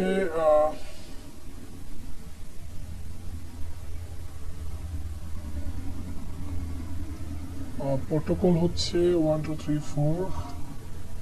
হ্যাঁ, এখন আপনি দেখেন যে আপনার লোকালে আমার ওখানে যেগুলো ছিল ওগুলোই এখানে আছে, ডট সহগুলো দেখা যাচ্ছে। যদি আমি এখানে দেখাই, এগুলো তো নর্মালি যেগুলো আছে ওগুলো, shell ডট পিএইচপি আছে। যদি এখানে ডট সহ দেখতে চাই, একেবারে ডট জাভা, এগুলো সব ডট জন, এগুলো সবই কিন্তু আপনারা এখানে দেখতে পাবেন যে ডট ব্যাশ। তো যেটা পরিচিত ছিল সেটা হচ্ছে shell ডট পিএইচপি, এই যে shell ডট পিএইচপি কিন্তু আছে। তো এই যে একটা আপনার এটা কিন্তু একটা লোকাল সার্ভার। এখন যদি আমি আপনাকে এটা কপি করে দেই, আপনি কিন্তু আমার এই ডাটাগুলো রিড করতে পারবেন না, তাই না? তো এটাকে রিড করতে হলে আমার এই ডাটাগুলো কোথাও না কোথাও রাখতে হবে। তো এটাকে সহজ ভাষায় বলা হয় পাবলিক সার্ভার। তো পাবলিক সার্ভার নিতে হলে আপনার হোস্ট নিতে হবে, হোস্টিং নিয়ে পরে কাজ করতে হবে। তো মোটামুটি আমরা এই বেসিকটা বুঝলাম। আর এই পার্টটা কিন্তু আপনার আরএফআই কাজ করার জন্য কাজে লাগবে, ঠিক আছে? আচ্ছা, এখন আমরা এই লোকাল সার্ভারের পরে পাবলিক সার্ভারের কথা বললাম। এখন আমরা হচ্ছে প্রোটোকল নিয়ে কথা বলবো। ইতিমধ্যে একটু কথা বললাম। প্রোটোকল মানে হচ্ছে সেট অফ রুল, যেটা বিভিন্ন ধরনের প্রোটোকল হতে পারে, যেমন HTTP, তারপরে HTTPS, তারপর হচ্ছে FTP, তারপরে SSH, তারপরে DNS, আরো অনেক প্রোটোকল আছে। এগুলো আপনাকে মোটামুটি জানতে হবে। তো ওয়েবের জন্য এখানে কয়েকটা লিস্ট করা আছে। বাকি আপনি যখন নেটওয়ার্কিং এ যাবেন, তারপরে আপনি যখন মেশিন হ্যাকিং করবেন হচ্ছে প্রোটোকল বেস, তখন আপনাকে আরো প্রোটোকল কিন্তু জানতে হবে, SMB জানতে হবে। হ্যাঁ, তো এগুলো আপনি একদিনে শিখতে পারবেন না, আপনাকে সময় নিয়ে শিখতে হবে। এই যে প্রোটোকল গুলো আছে এক একটার কিন্তু এক একটা কাজ আছে। তো আমরা ওয়েব হ্যাকিং এর জন্য এই দুটো প্রোটোকল নিয়ে সাধারণত কাজ করে থাকি। আর মেশিন হ্যাকিং এ আমরা FTP, তারপরে SSH নিয়ে কাজ করে থাকি, টেলনেট নিয়ে কাজ করে থাকি। তো আমরা ওয়েব হ্যাকিং এ এই দুটো জিনিস মোটামুটি বুঝে ট্রাই করি। একটা হচ্ছে HTTP, একটা হলো HTTPS, ঠিক আছে? তো প্রথমে যদি HTTP প্রোটোকল শুনি, এই প্রোটোকলের জন্য আবার একটা নির্দিষ্ট নাম্বার থাকে যেটাকে আমরা প্রোটোকল নাম্বার বলি। তো HTTP প্রোটোকল মানে হচ্ছে হাইপারটেক্সট ট্রান্সফার প্রোটোকল। আমরা সহজ করে বলতে পারি যে আমরা ওয়েবসাইটের ডাটাগুলো ট্রান্সফার করার জন্য আমাদের এই প্রোটোকল দিয়ে কাজ করতে হয়, ঠিক আছে? আর প্রশ্ন হচ্ছে কেন কাজ করতে হয়? আমরা তো এর আগে ডোমেইন নেম জানছিলাম, ডোমেইন নেম দিয়ে হবে। আপনি একটা জিনিস খেয়াল করেন, আপনি যে ডোমেইন নেম জানেন, আপনি যখন একটা ওয়েবসাইটে বানান তখন তো অনেকগুলো আপনার ডাটা থাকে, তাই না? এখন এই ডাটাগুলো আপনি সার্ভারে রাখছেন। সার্ভারে যখন রাখছেন, সার্ভারে কিন্তু শুধু ওয়েবসাইটের ডাটা থাকবে এমন না, সেখানে আপনার রিমোটলি কন্ট্যাক্ট করার জন্য আপনি ডাটা রাখতে পারেন, তাই না? যেমন হচ্ছে FTP দিয়ে হতে পারে, অথবা আপনি রিমোটলি কানেক্ট করার জন্য বর্তমানে যেটা ইউজ করা হয় SSH হতে পারে। তো এই কাজগুলো করার জন্য কিন্তু সার্ভারকে একটা প্রোটোকল আকারে ভাগ করা হয়। সহজ করে বলতে গেলে আপনার বাইরে থেকে একটা বাড়ি চিন্তা ভাবনা করে, বাড়িটা পুরো বাড়িটা হলো আপনার একটা সার্ভার। এবং বাড়ির ভিতরে কিন্তু আবার ছোট ছোট আরো রুম থাকে। এই প্রত্যেকটা রুম কিন্তু এক একটা রুম এক একটা কাজে এক একজনকে ফিক্সড করে দেওয়া। যেমন এই রুমে মনে করেন আপনার আব্বু আম্মু থাকে, ওই রুমে আপনার ছোট বোন থাকে, এই রুমে আপনি থাকেন। এবং আপনার 101-এ আপনার আব্বু থাকে, 102-এ থাকে হচ্ছে আপনি থাকেন, 103-এ থাকে মনে করেন আপনার ছোট ভাই। এখন কেউ যদি আপনাকে খুঁজতে যায়, আপনাকে খুঁজতে গিয়ে 101-এ যায়, তাহলে কিন্তু সে তাকে পাবে না, আপনাকে পাবে না, আপনার আব্বু আম্মুকে পাবে। আরো সহজ করে বলতে গেলে আপনি যদি একটা ইউনিভার্সিটির হলে যান, একটা ইউনিভার্সিটি কিন্তু অনেকগুলো হল মানে রুম থাকে, যেমন মনে করেন যে 1000টা রুম আছে। তো আপনি মনে করেন আমার কাছে আসলেন, এসব মনে করেন যে আমি হচ্ছে মানে শেখ রাসেল হলে থাকি ইসলামিক ইউনিভার্সিটিতে। তো আপনি আপনাকে বললাম যে মানে আপনি 303-এ আসেন, কিন্তু আপনি চলে গেছেন 506-এ। 506 কিন্তু গিয়ে আমাকে পাবেন না। তাহলে এই যে প্রত্যেকটা রুমের এক একটা কি থাকে, এক একটা ব্যক্তিকে ফিক্সড করে দেওয়া হচ্ছে। সেম ভাবে সার্ভারে আমরা প্রটোকল অনুসারে এক এক ধরনের ডাটাকে এক এক প্রটোকলে রেখে দিই, ঠিক আছে, তাদের নির্দিষ্ট রুলস অনুসারে। তো ওই জিনিসগুলোকে প্রটোকল বলা হয়, এবং এক একটা প্রটোকলের কাজ এক এক রকম। সার্ভার রিলেটেড HTML ডাটাগুলো আমরা রাখি হচ্ছে HTTP প্রটোকলে। যদি এটা রিমোটলি কনফিগারেশনের জন্য হয়, তখন আমরা মানে FTTP অথবা আমরা SSH ব্যবহার করে থাকি। তো এই যে HTTP প্রটোকল আছে, হাইপারটেক্সট ট্রান্সফার প্রটোকল, এটা মানে মোটামুটি আমরা বুঝলাম। আর প্রটোকল মানেও বুঝলাম যে একটা সার্ভারকে নির্দিষ্টভাবে নির্দিষ্ট প্রটোকল অনুসারে ভাগ করে দেওয়ার জন্য, অথবা নির্দিষ্ট সেট রুলস অনুসারে ভাগ করে দেওয়ার জন্য অনেক কিছু মানে রুলস ডিফাইন করে দিতে হয়, সেগুলো হচ্ছে মূলত প্রটোকল। তো এর মধ্যে আমরা HTTP প্রটোকল ব্যবহার করি সার্ভার রিলেটেড ডাটা সেন্ড করার জন্য। যেমন এখানে বলা আছে HTTP is the set of rules, সেটা আমরা আগেই বলছিলাম যে প্রটোকল মানে রুলস, মানে এই জায়গায় এই থাকবে ফিক্সড। এখানে একবারে রুলস মানে ফিক্সড করে দেওয়া যে এটার বাইরে তুমি করতে পারবে না, তাই না? দ্যাট মিনস আপনি 503-এ আমি আছি, আমাকে এখানে থাকতে হবে, আমি অন্য জায়গায় যেতে পারবো না। সেম ভাবে এই প্রটোকলের কাজ এটা এসে অন্য কাজ করতে পারবে না, ঠিক আছে? তো এটা মানে সেট অফ রুলস। তো এখানে বলা আছে HTTP is the set of rules used for communicating with the web server, মানে সার্ভারের সাথে কমিউনিকেশন করার জন্য। এখানে কিন্তু ওয়েব সার্ভার, এখানে আবার অন্য কিছু কিন্তু আপনি মিন করতে পারবেন না, কারণ এক একটা প্রটোকলের কাজ কিন্তু এক এক রকম। For the transmitting the web page, মানে ওয়েব সার্ভারের সাথে সে কমিউনিকেট করবে ওয়েব পেজের ডাটাগুলোকে ট্রান্সমিট করার জন্য, পাঠানোর জন্য। ওয়েদার দ্যাট ইজ HTML হতে পারে, ইমেজ হতে পারে, ভিডিও হতে পারে, মানে ওয়েবসাইটের মধ্যে যে ডাটাগুলো রাখা হয়েছে, ঠিক আছে? এটা এরপরে যদি আমরা মানে HTTP প্রটোকল এস এর কথা বলি, এটা সেম, বাট এটা মানে সিকিউর না, যার কারণে আমরা হচ্ছে সিকিউর প্রটোকল ইউজ করে থাকি HTTPS। আপনি যখন কোনো ওয়েবসাইটে যাবেন, দেখবেন যে কোনো ওয়েবসাইটে হচ্ছে তালা মারা থাকে, কোথাও কোনো ওয়েবসাইটের URL ওই দিকে তালা মারা থাকে না। তো HTTP প্রটোকলে যেগুলো হয় সেটাকে আমরা এইভাবে লিখি, আর এটার হচ্ছে প্রটোকল নাম্বার 80, আর HTTPS হচ্ছে এর প্রটোকল নাম্বার 443, আর এটা হচ্ছে সিকিউর। এটা জাস্ট এই প্রটোকলের যে কাজ এটাই কাজ, বাকি এটা ইনক্রিপ্টেড হয়ে যায়। অর্থাৎ আপনি যখন ডাটা মানে সেন্ড করতেছে সার্ভার, তো তখন সেই ডাটাটা HTTP প্রটোকলে হচ্ছে নর্মাল প্লেন টেক্সট আকারে যেত, যেটা আমরা ক্রিপ্টোগ্রাফিতে জানি যে প্লেন টেক্সট মানে কি, ইনক্রিপশন মানে কি, এখন কিন্তু এগুলো আর বলার দরকার নেই। তো সার্ভার যখন ডাটাগুলো পাঠাবে, তখন সেটা ইনক্রিপ্ট হয়ে তারপরে এই প্রটোকল অনুসারে ওই যে মানে রিকোয়েস্ট করছিল তাকে কিন্তু ডাটাটা দিয়ে থাকে, ঠিক আছে? তো HTTP প্রটোকলের কাজ হচ্ছে এটা। PS এর কাজ এটা ভালো করে জানবেন। ওয়ারশাকে কিন্তু এটা নিয়ে আপনারা কাজ করার কথা, এবং আপনারা দেখবেন যে বিশেষ করে ইন্টারন্যাশনাল কন্টেক্সট গুলোতে এই HTTPS রিলেটেড কিন্তু প্রবলেম দেওয়া হয়। তখন আপনার ওই ডাটাগুলো ইনক্রিপ্ট করার জন্য প্রাইভেট কি এর প্রয়োজন হবে, সেই প্রাইভেট কি দিয়ে আপনি সেটা ইনক্রিপ্ট করতে পারবেন। তো এখানে বলা আছে HTTPS is the secure version of HTTP, অর্থাৎ এটা নতুন তেমন কোনো বিষয় না, এটা হচ্ছে জাস্ট এটার সাথে ইনক্রিপশন জিনিসটাই অ্যাড করা হয় আর কি। তারপরে HTTP ডাটা কি করে, ইনক্রিপ্ট করে দেয়, সেটা আমরা ইতিমধ্যেই জানলাম। তো মোটামুটি আমরা ওয়েবসাইটের এই প্রটোকলের নাম শুনলাম। এখন আমাদের খুব ইম্পর্টেন্ট একটা পার্ট জানতে হবে, সেটা হলো URL। তো এর আগে একটু আমি যে কথাটা বলছিলাম যে কিছু কিছু ওয়েবসাইটে গেলে দেখবেন যে এখানে তালা মারা থাকে, কোথাও কোথাও থাকে না, ঠিক আছে? যেমন আমি এই ওয়েবসাইটে খেয়াল করেন, এখানে হচ্ছে এই ওয়েবসাইটটা হচ্ছে মূলত যেমন খেয়াল করেন আমার যে ওয়েবসাইটটা, সরি আমার যে লোকাল সার্ভারটা, এটা যখন আমি একটু আগে সার্চ করি, এটা খুবই ইম্পর্টেন্ট একটা বিষয়। একদম ভয়েস শোনা যাচ্ছে, একটু একটু কে কার কথা শোনা যাচ্ছে? হ্যাঁ ভালো আছি, ভালো আছেন? আপনি ভালো আছেন?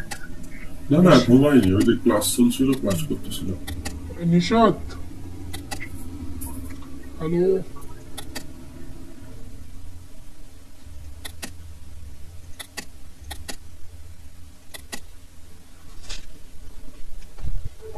কি অবস্থা আমার ডাটা? আমি নিতে পারছি না কেন এখান থেকে?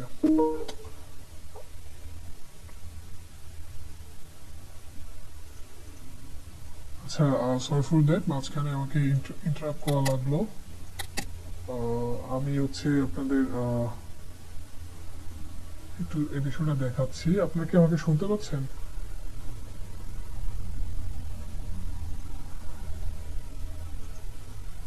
হ্যালো, আমাকে শোনা যাচ্ছে? হ্যাঁ ভাই, শোনা যাচ্ছে। আচ্ছা, উইন্ডোজ 11 এর আসলে এখনো হচ্ছে ওইভাবে ঝামেলা সলভ হয় নাই, একটু ঝামেলায় পড়ে আসছে আমি।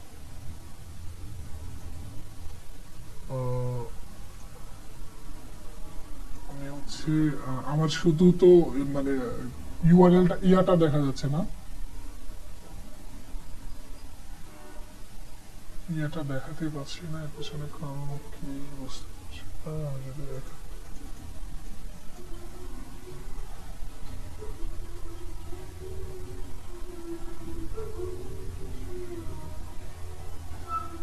এখান থেকে আমাকে কিছু করার নেই, আমি হচ্ছে আরেকটা ব্রাউজার ওপেন করতে হবে।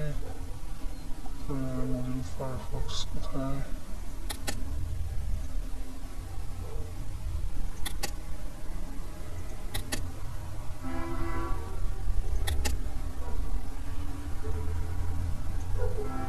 আচ্ছা, তো আমরা যদি এখানে কোথাও কোনো একটা ওয়েবসাইটে যাই, মনে করেন যে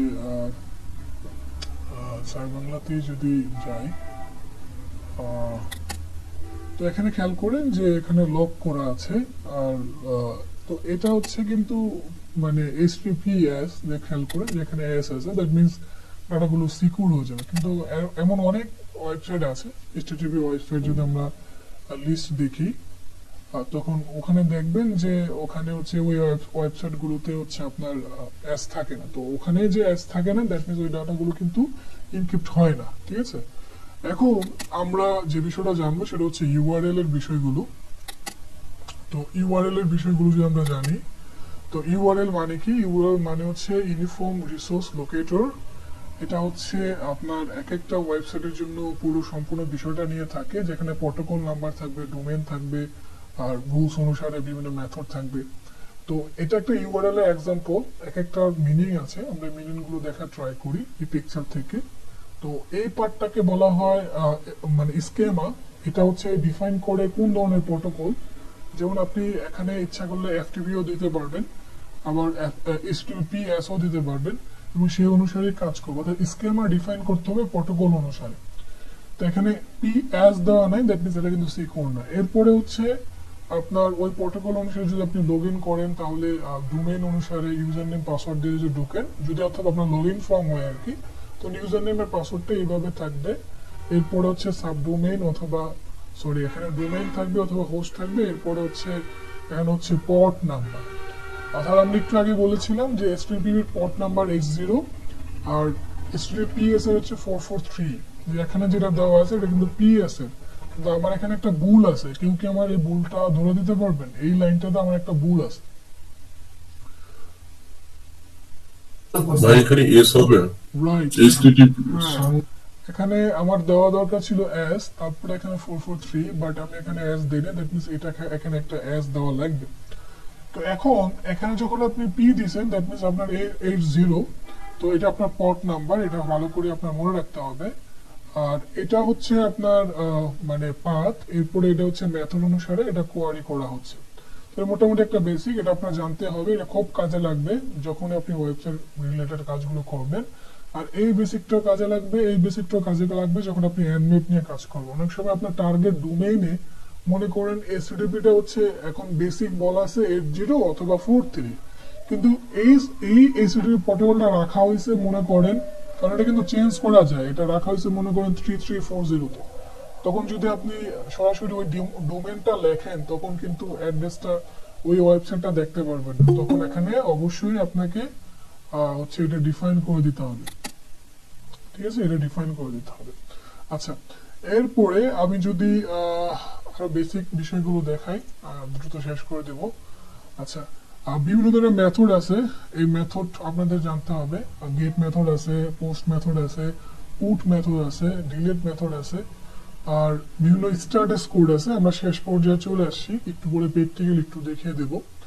তো স্ট্যাটাস কোড আছে বিভিন্ন ধরনের। তো এই মেথডগুলো মানে কি? হ্যাঁ, মেথড মানে হচ্ছে যে সহজ করে আমরা জানি প্রসেস অথবা প্রক্রিয়া যার মাধ্যমে হচ্ছে ওয়েবসাইট কাজ করে থাকে।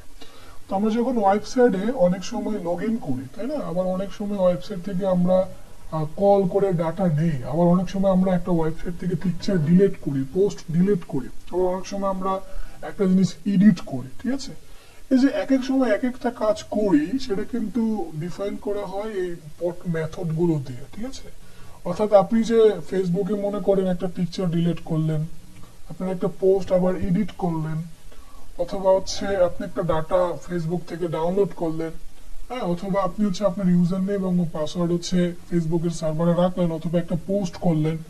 এটা কিন্তু এক একটা প্রোটোকলের উপর ডিপেন্ড করে, মেথডের উপর ডিপেন্ড করে কাজ করে। যেমন যদি আপনি ডাটা ডিলিট করেন তাহলে আপনাকে ডিলিট মেথড ইউজ করতে হবে। যদি আপনি একটা পোস্ট করেন এবং সেটা সার্ভারে থাকে, সেটা হচ্ছে আপনার সার্ভারে জমা থাকবে, যখনই পোস্ট করবে সেটা পোস্ট মেথড অনুসারে কাজ করবে। আর যখন ওই সার্ভার থেকে আপনি ডাটা নিবেন তখন আপনার গেট মেথড অনুসারে কাজ করে আর কি। আবার যখন আপনি একটা জিনিস এডিট করবেন তখন আপনার পুট মেথড হিসেবে কাজ করতে হবে। এগুলো একটু পর আমরা প্র্যাকটিক্যালি দেখবো, তাহলে মোটামুটি ধারণা চলে আসবে। এরপরে স্ট্যাটাস কোড, এটা খুবই ইম্পর্টেন্ট। স্ট্যাটাস কোড হচ্ছে এটা আপনাকে যে কাজ করবে, যে এটা আপনাকে ডিফাইন করবে যে আপনি যখন সার্ভারে কোনো রিকোয়েস্ট করলেন সেটা কি হবে, অর্থাৎ সেটা কি আপনি ডাটা পাবেন না, ওই সার্ভারে ডাটা আছে না নাই, সেই বিষয়টা মানে একটা কোড দিয়ে আপনাকে ডিফাইন করবে। যেমন 20 যদি হয় তাহলে আপনার রিকোয়েস্ট আপনি যখন করলেন তখন সার্ভার বলে ঠিক আছে আমার কাছে ডাটা আছে তুমি নিয়ে যাও, ঠিক আছে। তারপরে যদি আপনার 404 হয় তখন বলবো নট ফাউন্ড, মানে ওই সার্ভারে ওই ডাটাটা নাই। আপনি যখন রিকোয়েস্ট করছেন তখন তো রিকোয়েস্ট করার পরে দেখা হবে যে এই সার্ভারে ডাটাটা আছে কিনা। তখন আপনাকে যখন বলা হবে 404 তখন আপনার বুঝে নিতে হবে নট ফাউন্ড মানে ওখানে ডাটা নাই। অর্থাৎ স্ট্যাটাস কোড হচ্ছে কিছু নিউমেরিক নাম্বার, এটা দিয়ে ডিফাইন করে যে সার্ভারে ডাটা আছে কিনা, আপনার রিকোয়েস্টটা সাকসেস হলো কিনা, ঠিক আছে। এরপরে বেসিক একটা পার্ট হচ্ছে কুকিজ এন্ড হেডার্স, খুবই ইম্পর্টেন্ট। কুকিজ হচ্ছে আপনি যখন বিভিন্ন ওয়েবসাইটে যান, লগ ইন করেন, ঠিক আছে, আপনি যখন বিভিন্ন ওয়েবসাইটে যাবেন দেখবেন হচ্ছে ওয়েবসাইটগুলোতে যাওয়ার পরে, ঠিক আছে, ওয়েবসাইটগুলোতে আপনি যখন বিভিন্ন ওয়েবসাইটে যাবেন, হ্যাঁ, তো যাওয়ার পরে দেখবেন যে অনেকদিন পরে আপনার এই অনুসারে আপনাকে বিভিন্ন ভিডিও রিকমেন্ডেশন দিচ্ছে, বিভিন্ন প্রোডাক্টের রিভিউ আসে, এগুলো কিন্তু কুকিজের উপর ডিপেন্ড করে আসে। তারপরে হচ্ছে আপনি যখন লগ ইন করেন তখন কিন্তু আপনার পাসওয়ার্ডটা জমা থাকে কুকিজ আকারে, ঠিক আছে। তো এটা খুবই ইম্পর্টেন্ট। মনে করেন যে আপনি ফেসবুকে ঢুকলেন, লগ ইন করলেন, আপনার কিন্তু ইউজার নেম পাসওয়ার্ডটা ডাটাবেজে জমা থাকবে। এর একটা সেশন কুকি তৈরি হবে যে এত সেশন পর্যন্ত সেম একটা নামে হচ্ছে ডাটাগুলো থাকবে। তো এটা কুকিজে জমা থাকে। পাশাপাশি হচ্ছে আপনি কোন জিনিসটা পছন্দ করছেন না, এটা মনিটরিং করার জন্য কুকিজ ব্যবহার করা হয় সাধারণত। তাহলে আমরা বুঝলাম কুকিজের কাজ হচ্ছে দুইটা, একটা হচ্ছে আমি কি করছি না করছি সেটা মনিটরিং করে চেক করা, আর একটা হচ্ছে আমরা যখন লগ ইন করি পাসওয়ার্ড দিয়ে, ইউজার নেম দিয়ে, তখন সেই ডাটাটা হচ্ছে একটা সেশন ক্রিয়েট করে রেখে দেওয়া, ইউজার নেম পাসওয়ার্ড একটা সেশন অনুসারে, সেটা হচ্ছে মূলত কুকিজ আর কি, একটা সেশন আইডি ক্রিয়েট করে রেখে দেওয়া। তো এটা খুবই ইম্পর্টেন্ট কুকিজটা। যখন আপনি কুকিজ স্টোলেন নিয়ে কাজ করবেন, কুকিজের প্রবলেম সলভ করবেন, তখন এই বিষয়গুলো দেখবেন, আর এটা খুবই ইম্পর্টেন্ট। আমাদের যখন রিকমেন্ডেশন বিভিন্ন ভিডিও প্রোডাক্টের রিভিউ দেয় সেটা কিন্তু কুকিজের উপর ভিত্তি করেই দেয়। দেখেন অনেক সময় দেখবেন অনেক ওয়েবসাইটে গেলে আপনাকে বলবে যে অ্যাকসেপ্ট দ্য কুকিজ, ঠিক আছে। তো এটা কিন্তু এই কুকিজটা হচ্ছে মানে কাজ করতেছে যে তাদের ইয়েগুলো আপনাকে সে অনুসারে অ্যাডভার্টাইজমেন্ট দিবে, আর হচ্ছে আপনি লগ ইন করার পর একটা ডাটা থাকে। তো এই কুকিজ গুলো দেখার জন্য আপনাকে যে কাজটা করতে পারেন, আপনি রাইট ক্লিক করে মানে ইনস্পেক্টে গিয়ে কুকিজ দেখতে পারেন, অথবা আপনি হচ্ছে অ্যাডঅনস অথবা হচ্ছে এক্সটেনশন ইউজ করতে পারেন। উইন্ডোজে আমরা যখন গুগল ক্রোম ইউজ করি তখন আমরা কি বলি এক্সটেনশন, আর যখন আমরা মোজিলা ফায়ারফক্স ইউজ করি তখন সেটাকে বলি অ্যাডঅনস। তো এর মধ্যে একটা অ্যাডঅনস হচ্ছে এই যে কুকি এডিটর। আপনি যখন কোথাও লগ ইন করবেন তখন এখানে এই ডাটাগুলো এখানে জমা থাকবে। যখন আপনারা কুকিজ রিলেটেড ওয়েবের প্রবলেমগুলো সলভ করবেন তখন হচ্ছে এই বিষয়গুলো আরো ভালো করে জানতে পারবেন। আপাতত আমরা এতটুকু বেসিকই জানি আর কি, ঠিক আছে। আচ্ছা, এরপরে আমরা যদি আবার ফায়ারফক্সে যাই, এটা এদিকে নিয়ে নিচ্ছি, ফায়ারফক্সে গেলাম, নট নাও। এখানে কুকিজ অটোমেটিক দেওয়া থাকে, ফায়ারফক্সের এর জন্য অনেক সুবিধা থাকে অবশ্য। আচ্ছা, আমরা যদি রাইট ক্লিক করি, কোথাও লগ ইন করি, ইনস্পেক্টে যাই, তারপরে এখানে হচ্ছে থাকবে স্টোরেজে যাওয়ার পরে এই কুকিজ, এখানে কুকিজ গুলো জমা থাকবে। এবং যেহেতু আপনি কোথাও লগ ইন করেন নাই, তারপরে হচ্ছে আপনি হচ্ছে কোথাও হচ্ছে মানে ইউজার নেম পাসওয়ার্ড দিয়ে ঢুকেন নাই, সেক্ষেত্রে কিন্তু আপনার এখানে কোনো কুকিজ জমা হবে না। বাট আপনি যখন কোথাও লগ ইন করে ঢুকবেন তখন এখানে একটা কুকিজ জমা হবে আর কি। সেটা আপনি ফেসবুকের ক্ষেত্রে চেক করতে পারেন, আপনি এখনই ফেসবুকে যেতে পারেন, গিয়ে চেক করতে পারেন, অথবা আমি হচ্ছে আপনাদের ফেসবুকে গিয়ে দেখাই আমার একটা কুকিজ এখানে ক্রিয়েট হবে। অবশ্যই পুরোটা হচ্ছে জিনিসটা আপাতত দেখার দরকার নেই। রাইট ক্লিক করে আমরা যদি এখানে গুগল ক্রোমের ক্ষেত্রে এখানে ইনস্পেক্টে ক্লিক করি, গুগল ক্রোমের ক্ষেত্রে কুকিজটা দেখার জন্য আমাকে অ্যাপ্লিকেশনে ক্লিক করতে হবে। এরপরে হচ্ছে সরি, আমাকে অ্যাপ্লিকেশন কোথায় গেল আমার,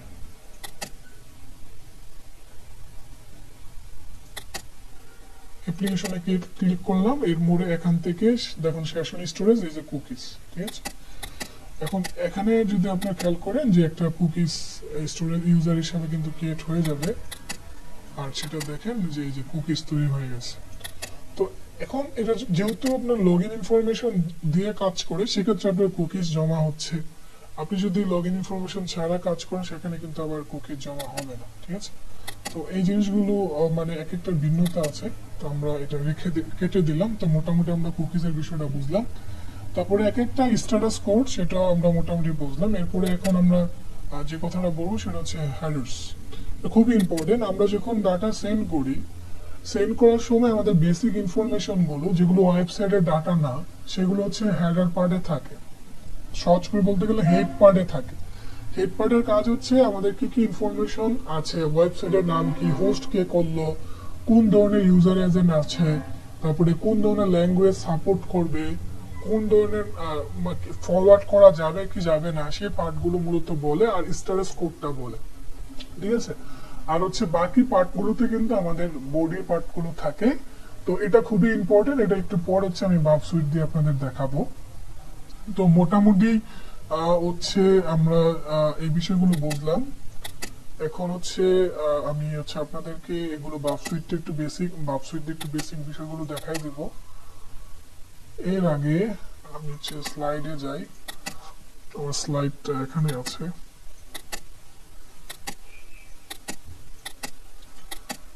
কি অবস্থা।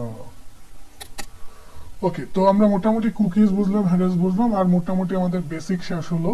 তো আমাদের মানে আইপি অ্যাড্রেস রিলেটেড অথবা ওয়েবসাইট রিলেটেড অথবা টপিক রিলেটেড যদি কোনো প্রবলেম আপনাদের থাকে, কোশ্চেন থাকে, আপনারা একটু নোট করে নেবেন, একটু পর আপনারা কোশ্চেন করতে পারেন, কোনো সমস্যা নেই।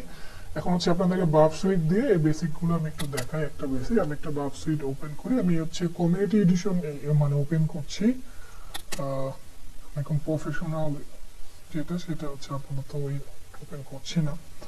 তো বাফ সুইটের 4টা ভার্সন আছে, কমিউনিটি এডিশন, প্রফেশনাল, একটা এন্টারপ্রাইজ, আর একটা হচ্ছে আপনার বাফ সুইট না, এটাকে বাফ বাউন্টি বলে, ওইটা ভিন্ন বিষয়। এটা হচ্ছে আরো পেড ভার্সন। আপাতত ওগুলো নিয়ে আমরা আলোচনা করছি না। তো বাফ সুইটের ইউজ কি, সেটা হচ্ছে আপনারা মূলত আপনাদেরকে আমরা নেক্সট ক্লাসে যখন কাজ করবো তখন এই বিষয়গুলো দেখাবো। আপাতত হচ্ছে বেসিক ইনফরমেশন গুলো প্র্যাকটিক্যালি দেখানোর জন্য, যেন আপনি ভালো করে বুঝতে পারেন, সেই জন্য এই বিষয়টা দেখানো হচ্ছে আর কি। আচ্ছা, তো আমরা যখন বাফ সুইটে আসবো তখন কিভাবে কাজ করবো, কাজ করে আপাতত দেখার দরকার নেই, ঠিক আছে। আচ্ছা, আমরা নেক্সট ক্লিক করলে বাফ সুইটের পার্টে চলে আসবে। তো আমরা এখন এখান থেকে আমরা বেসিক একটা পার্ট আপনাদের দেখাবো, সেটা হলো কুকিজ, তারপর হচ্ছে হেডার্স, তারপর হচ্ছে আরো যে স্ট্যাটাস কোড, মেথড, এই বিষয়গুলো। তো প্রক্সিতে ক্লিক করলে, ওপেন ব্রাউজারে ক্লিক করলে হচ্ছে এখানে হচ্ছে ব্রাউজার ক্রিয়েট হয়ে যাবে। তো এখানে এখানে হচ্ছে আমাদের টার্গেট ব্রাউজার, যেখানে গুগল ক্রোম আছে। এখন আমি যা লিখবো সেটা হচ্ছে মূলত ওয়েবসাইট দিয়ে যাবে। তো আপাতত কি হবে না হবে সেটা আমরা বলছি না, কারণ ওয়েবসাইট দিয়ে এগুলো আমরা ইনশাল্লাহ নেক্সট ক্লাসে বিস্তারিত দেখবো। তো আমি এটা লগ ইন করার পরে যে পর্যন্ত আমি ফরওয়ার্ড না করবো সে পর্যন্ত কিন্তু গুগল ক্রোম দেখতে পারবো না। গুগল ক্রোমে কোন ব্রাউজার আমরা দেখতে চাচ্ছি আর কি মূলত, দেখি আমাদের কি হয়। আচ্ছা, তো আমরা যদি এখন দেখি গুগল ক্রোম চলে আসলো এবং এটা দেখে নট শিওর, দ্যাট মিনস এটার প্রোটোকল, এটার আগে যেটা হবে সেটা হলো HTTP, ঠিক আছে। এখন খেয়াল করেন যে আমি যদি এটাকে রাইট ক্লিক করে আমার মানে রিপিটারে পাঠাই, তো এখানে এই পার্টটা হচ্ছে রিকোয়েস্ট পার্ট। এখন আমি এটা ওয়েবসাইটে এখনো এই রিকোয়েস্টটা পাঠাই নাই, ঠিক আছে। এটা হচ্ছে রেসপন্স পার্ট। এটা হচ্ছে যখন যে পর্যন্ত আপনি এখনো মানে মানে যে মানে যখন ক্লিক করলেন, ক্লিক করার পরে রাউটারে সার্ভারে যাওয়ার আগ পর্যন্ত আর কি। আর হচ্ছে রেসপন্স করার পরে যেটা আপনি পাবেন, সার্ভার রেসপন্স করার পরে যেটা যে ডাটাটা আপনি পাবেন আর কি। তো এখানে একটা জিনিস খেয়াল করেন, এটা হচ্ছে গেট পড়তেছে। দ্যাট মিনস আপনি যখন কোনো ডাটা চাচ্ছেন তখন গেট মেথড ইউজ করে, আর সেখানে পুরো ইনফরমেশনটা এখানে জমা থাকে আর কি, দেখা যায় কি কি মানে কিভাবে আপনি কি চাচ্ছেন। এরপর হচ্ছে আপনি গুগল ক্রমে যেতে চাইছিলেন, আপনার হোস্ট বলা থাকে, ঠিক আছে। এই পার্টগুলো কিন্তু আপনার হেডার পার্ট। এখানে পুরোটা হচ্ছে আপনার হেডার পার্ট। এখানে কিন্তু ওই ওয়েবসাইটের ইনফরমেশন গুলো নাই, যে ওয়েবসাইটটা কি দিয়ে তৈরি, এর ভিতরে কি আছে, এগুলো কিন্তু নাই। এখানে বেসিক হচ্ছে হোস্ট, তারপর হচ্ছে অ্যাকসেপ্ট, ইনকোডিং, ইউজার এজেন্ট, এই বিষয়গুলো আছে। তো এই হেডার হ্যাকিংটা খুবই ইম্পর্টেন্ট। এটার উপর বেস করে কিন্তু আপনার বিভিন্ন হ্যাকিং গুলো মেনলি হয়। এই জন্য আপনার এই পার্টটা ভালো করে বুঝতে হবে, কোনটা চেঞ্জ করলে কি হচ্ছে, কোনটা চেঞ্জ করলে কি হচ্ছে, সেটা না জানলে কিন্তু আপনি বুঝবেন না। তো এটা হচ্ছে হোস্ট, এটা হচ্ছে ইউজার এজেন্ট, মজিলা ফায়ারফক্স, তারপরে হচ্ছে ক্রমের কথা বলা আছে এখানে, যেটা দিয়ে হচ্ছে আপনি মূলত ব্রাউজারটা রান করাতে পারবেন, এই সাইটটা দেখতে পারবেন। এরপর হচ্ছে আরো বেসিক ইনফরমেশন দেওয়া আছে। রেফার, রেফার মানে হচ্ছে কোন ওয়েবসাইট থেকে আপনি পেজটাতে ঢুকছেন, google.com থেকে। এরপরে হচ্ছে আপনার কুকিজের কথা বলা আছে। কুকিজে আপনার ডাটা থাকে, যে আজকের তারিখ সহ এই কথাটা বলা আছে 2022। তো গুগল ক্রোমের যে ইনফরমেশন আর কি। তো একটা হচ্ছে আপনার হেডার পার্ট, এখানে কুকিজ সহ অ্যাকসেপ্ট, ইউজার এজেন্ট, এগুলো থাকে। এখন আপনি যদি একটা সেন্ড করেন তখন সার্ভার হচ্ছে কি আপনার রেসপন্স করে আপনার ডাটাটা দিবে। এবং এখানে খেয়াল করেন, এখানে হচ্ছে আপনার স্ট্যাটাস কোড আছে, এই যে 200, দ্যাট মিনস এই ওয়েবসাইটে এই ডাটাগুলো আছে যেটার জন্য আপনি রিকোয়েস্ট করছেন আর কি। আর এটা হচ্ছে প্রোটোকল ভার্সন। এটা HTTP কেন, কারণ হচ্ছে আপনার এটা HTTP ছিল আর কি। এখন এটার ভার্সন কিন্তু 1.1, 1.2 এভাবে ডিফারেন্স হতে পারে। এখন খেয়াল করেন, এখানে হচ্ছে আপনি ওয়েবসাইটের এই এতটুকু পার্ট, এই পার্টটুকু হচ্ছে হেডার পার্ট। এরপরে আপনি যখন নিচে যাচ্ছেন তখন কিন্তু ওয়েবসাইটের ভ্যালুগুলো দেখতে পাচ্ছেন, ঠিক আছে। তো এগুলো হচ্ছে ওয়েবসাইটের মেইন বডির যে পার্টগুলো আছে সেই পার্টগুলো। তো মোটামুটি আমরা এই হেডার পার্ট বুঝলাম, ঠিক আছে, কি কি থাকে আর কোন কোন জিনিসগুলো। পরের ক্লাসে আমরা মূলত বিস্তারিত জিনিসগুলো জানবো। আমরা সরাসরি হ্যাকিং এ চলে যাব। আজকে আমরা বেসিক বিষয়গুলো দেখলাম। আর আপনাদেরকে আমরা হচ্ছে রিসোর্স গুলো দিয়ে দিব, যেহেতু হচ্ছে সম্পূর্ণ 4-3টা ক্লাসে এত কিছু সব কিছু পূরণ করা সম্ভব না।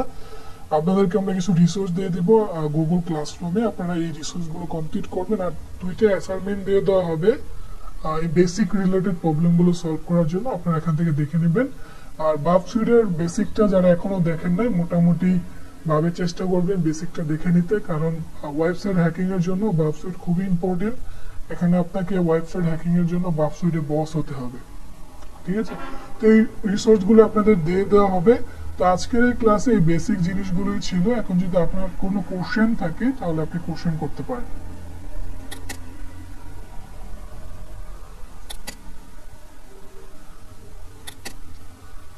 কারো কোনো কোশ্চেন থাকলে কোশ্চেন করতে পারেন।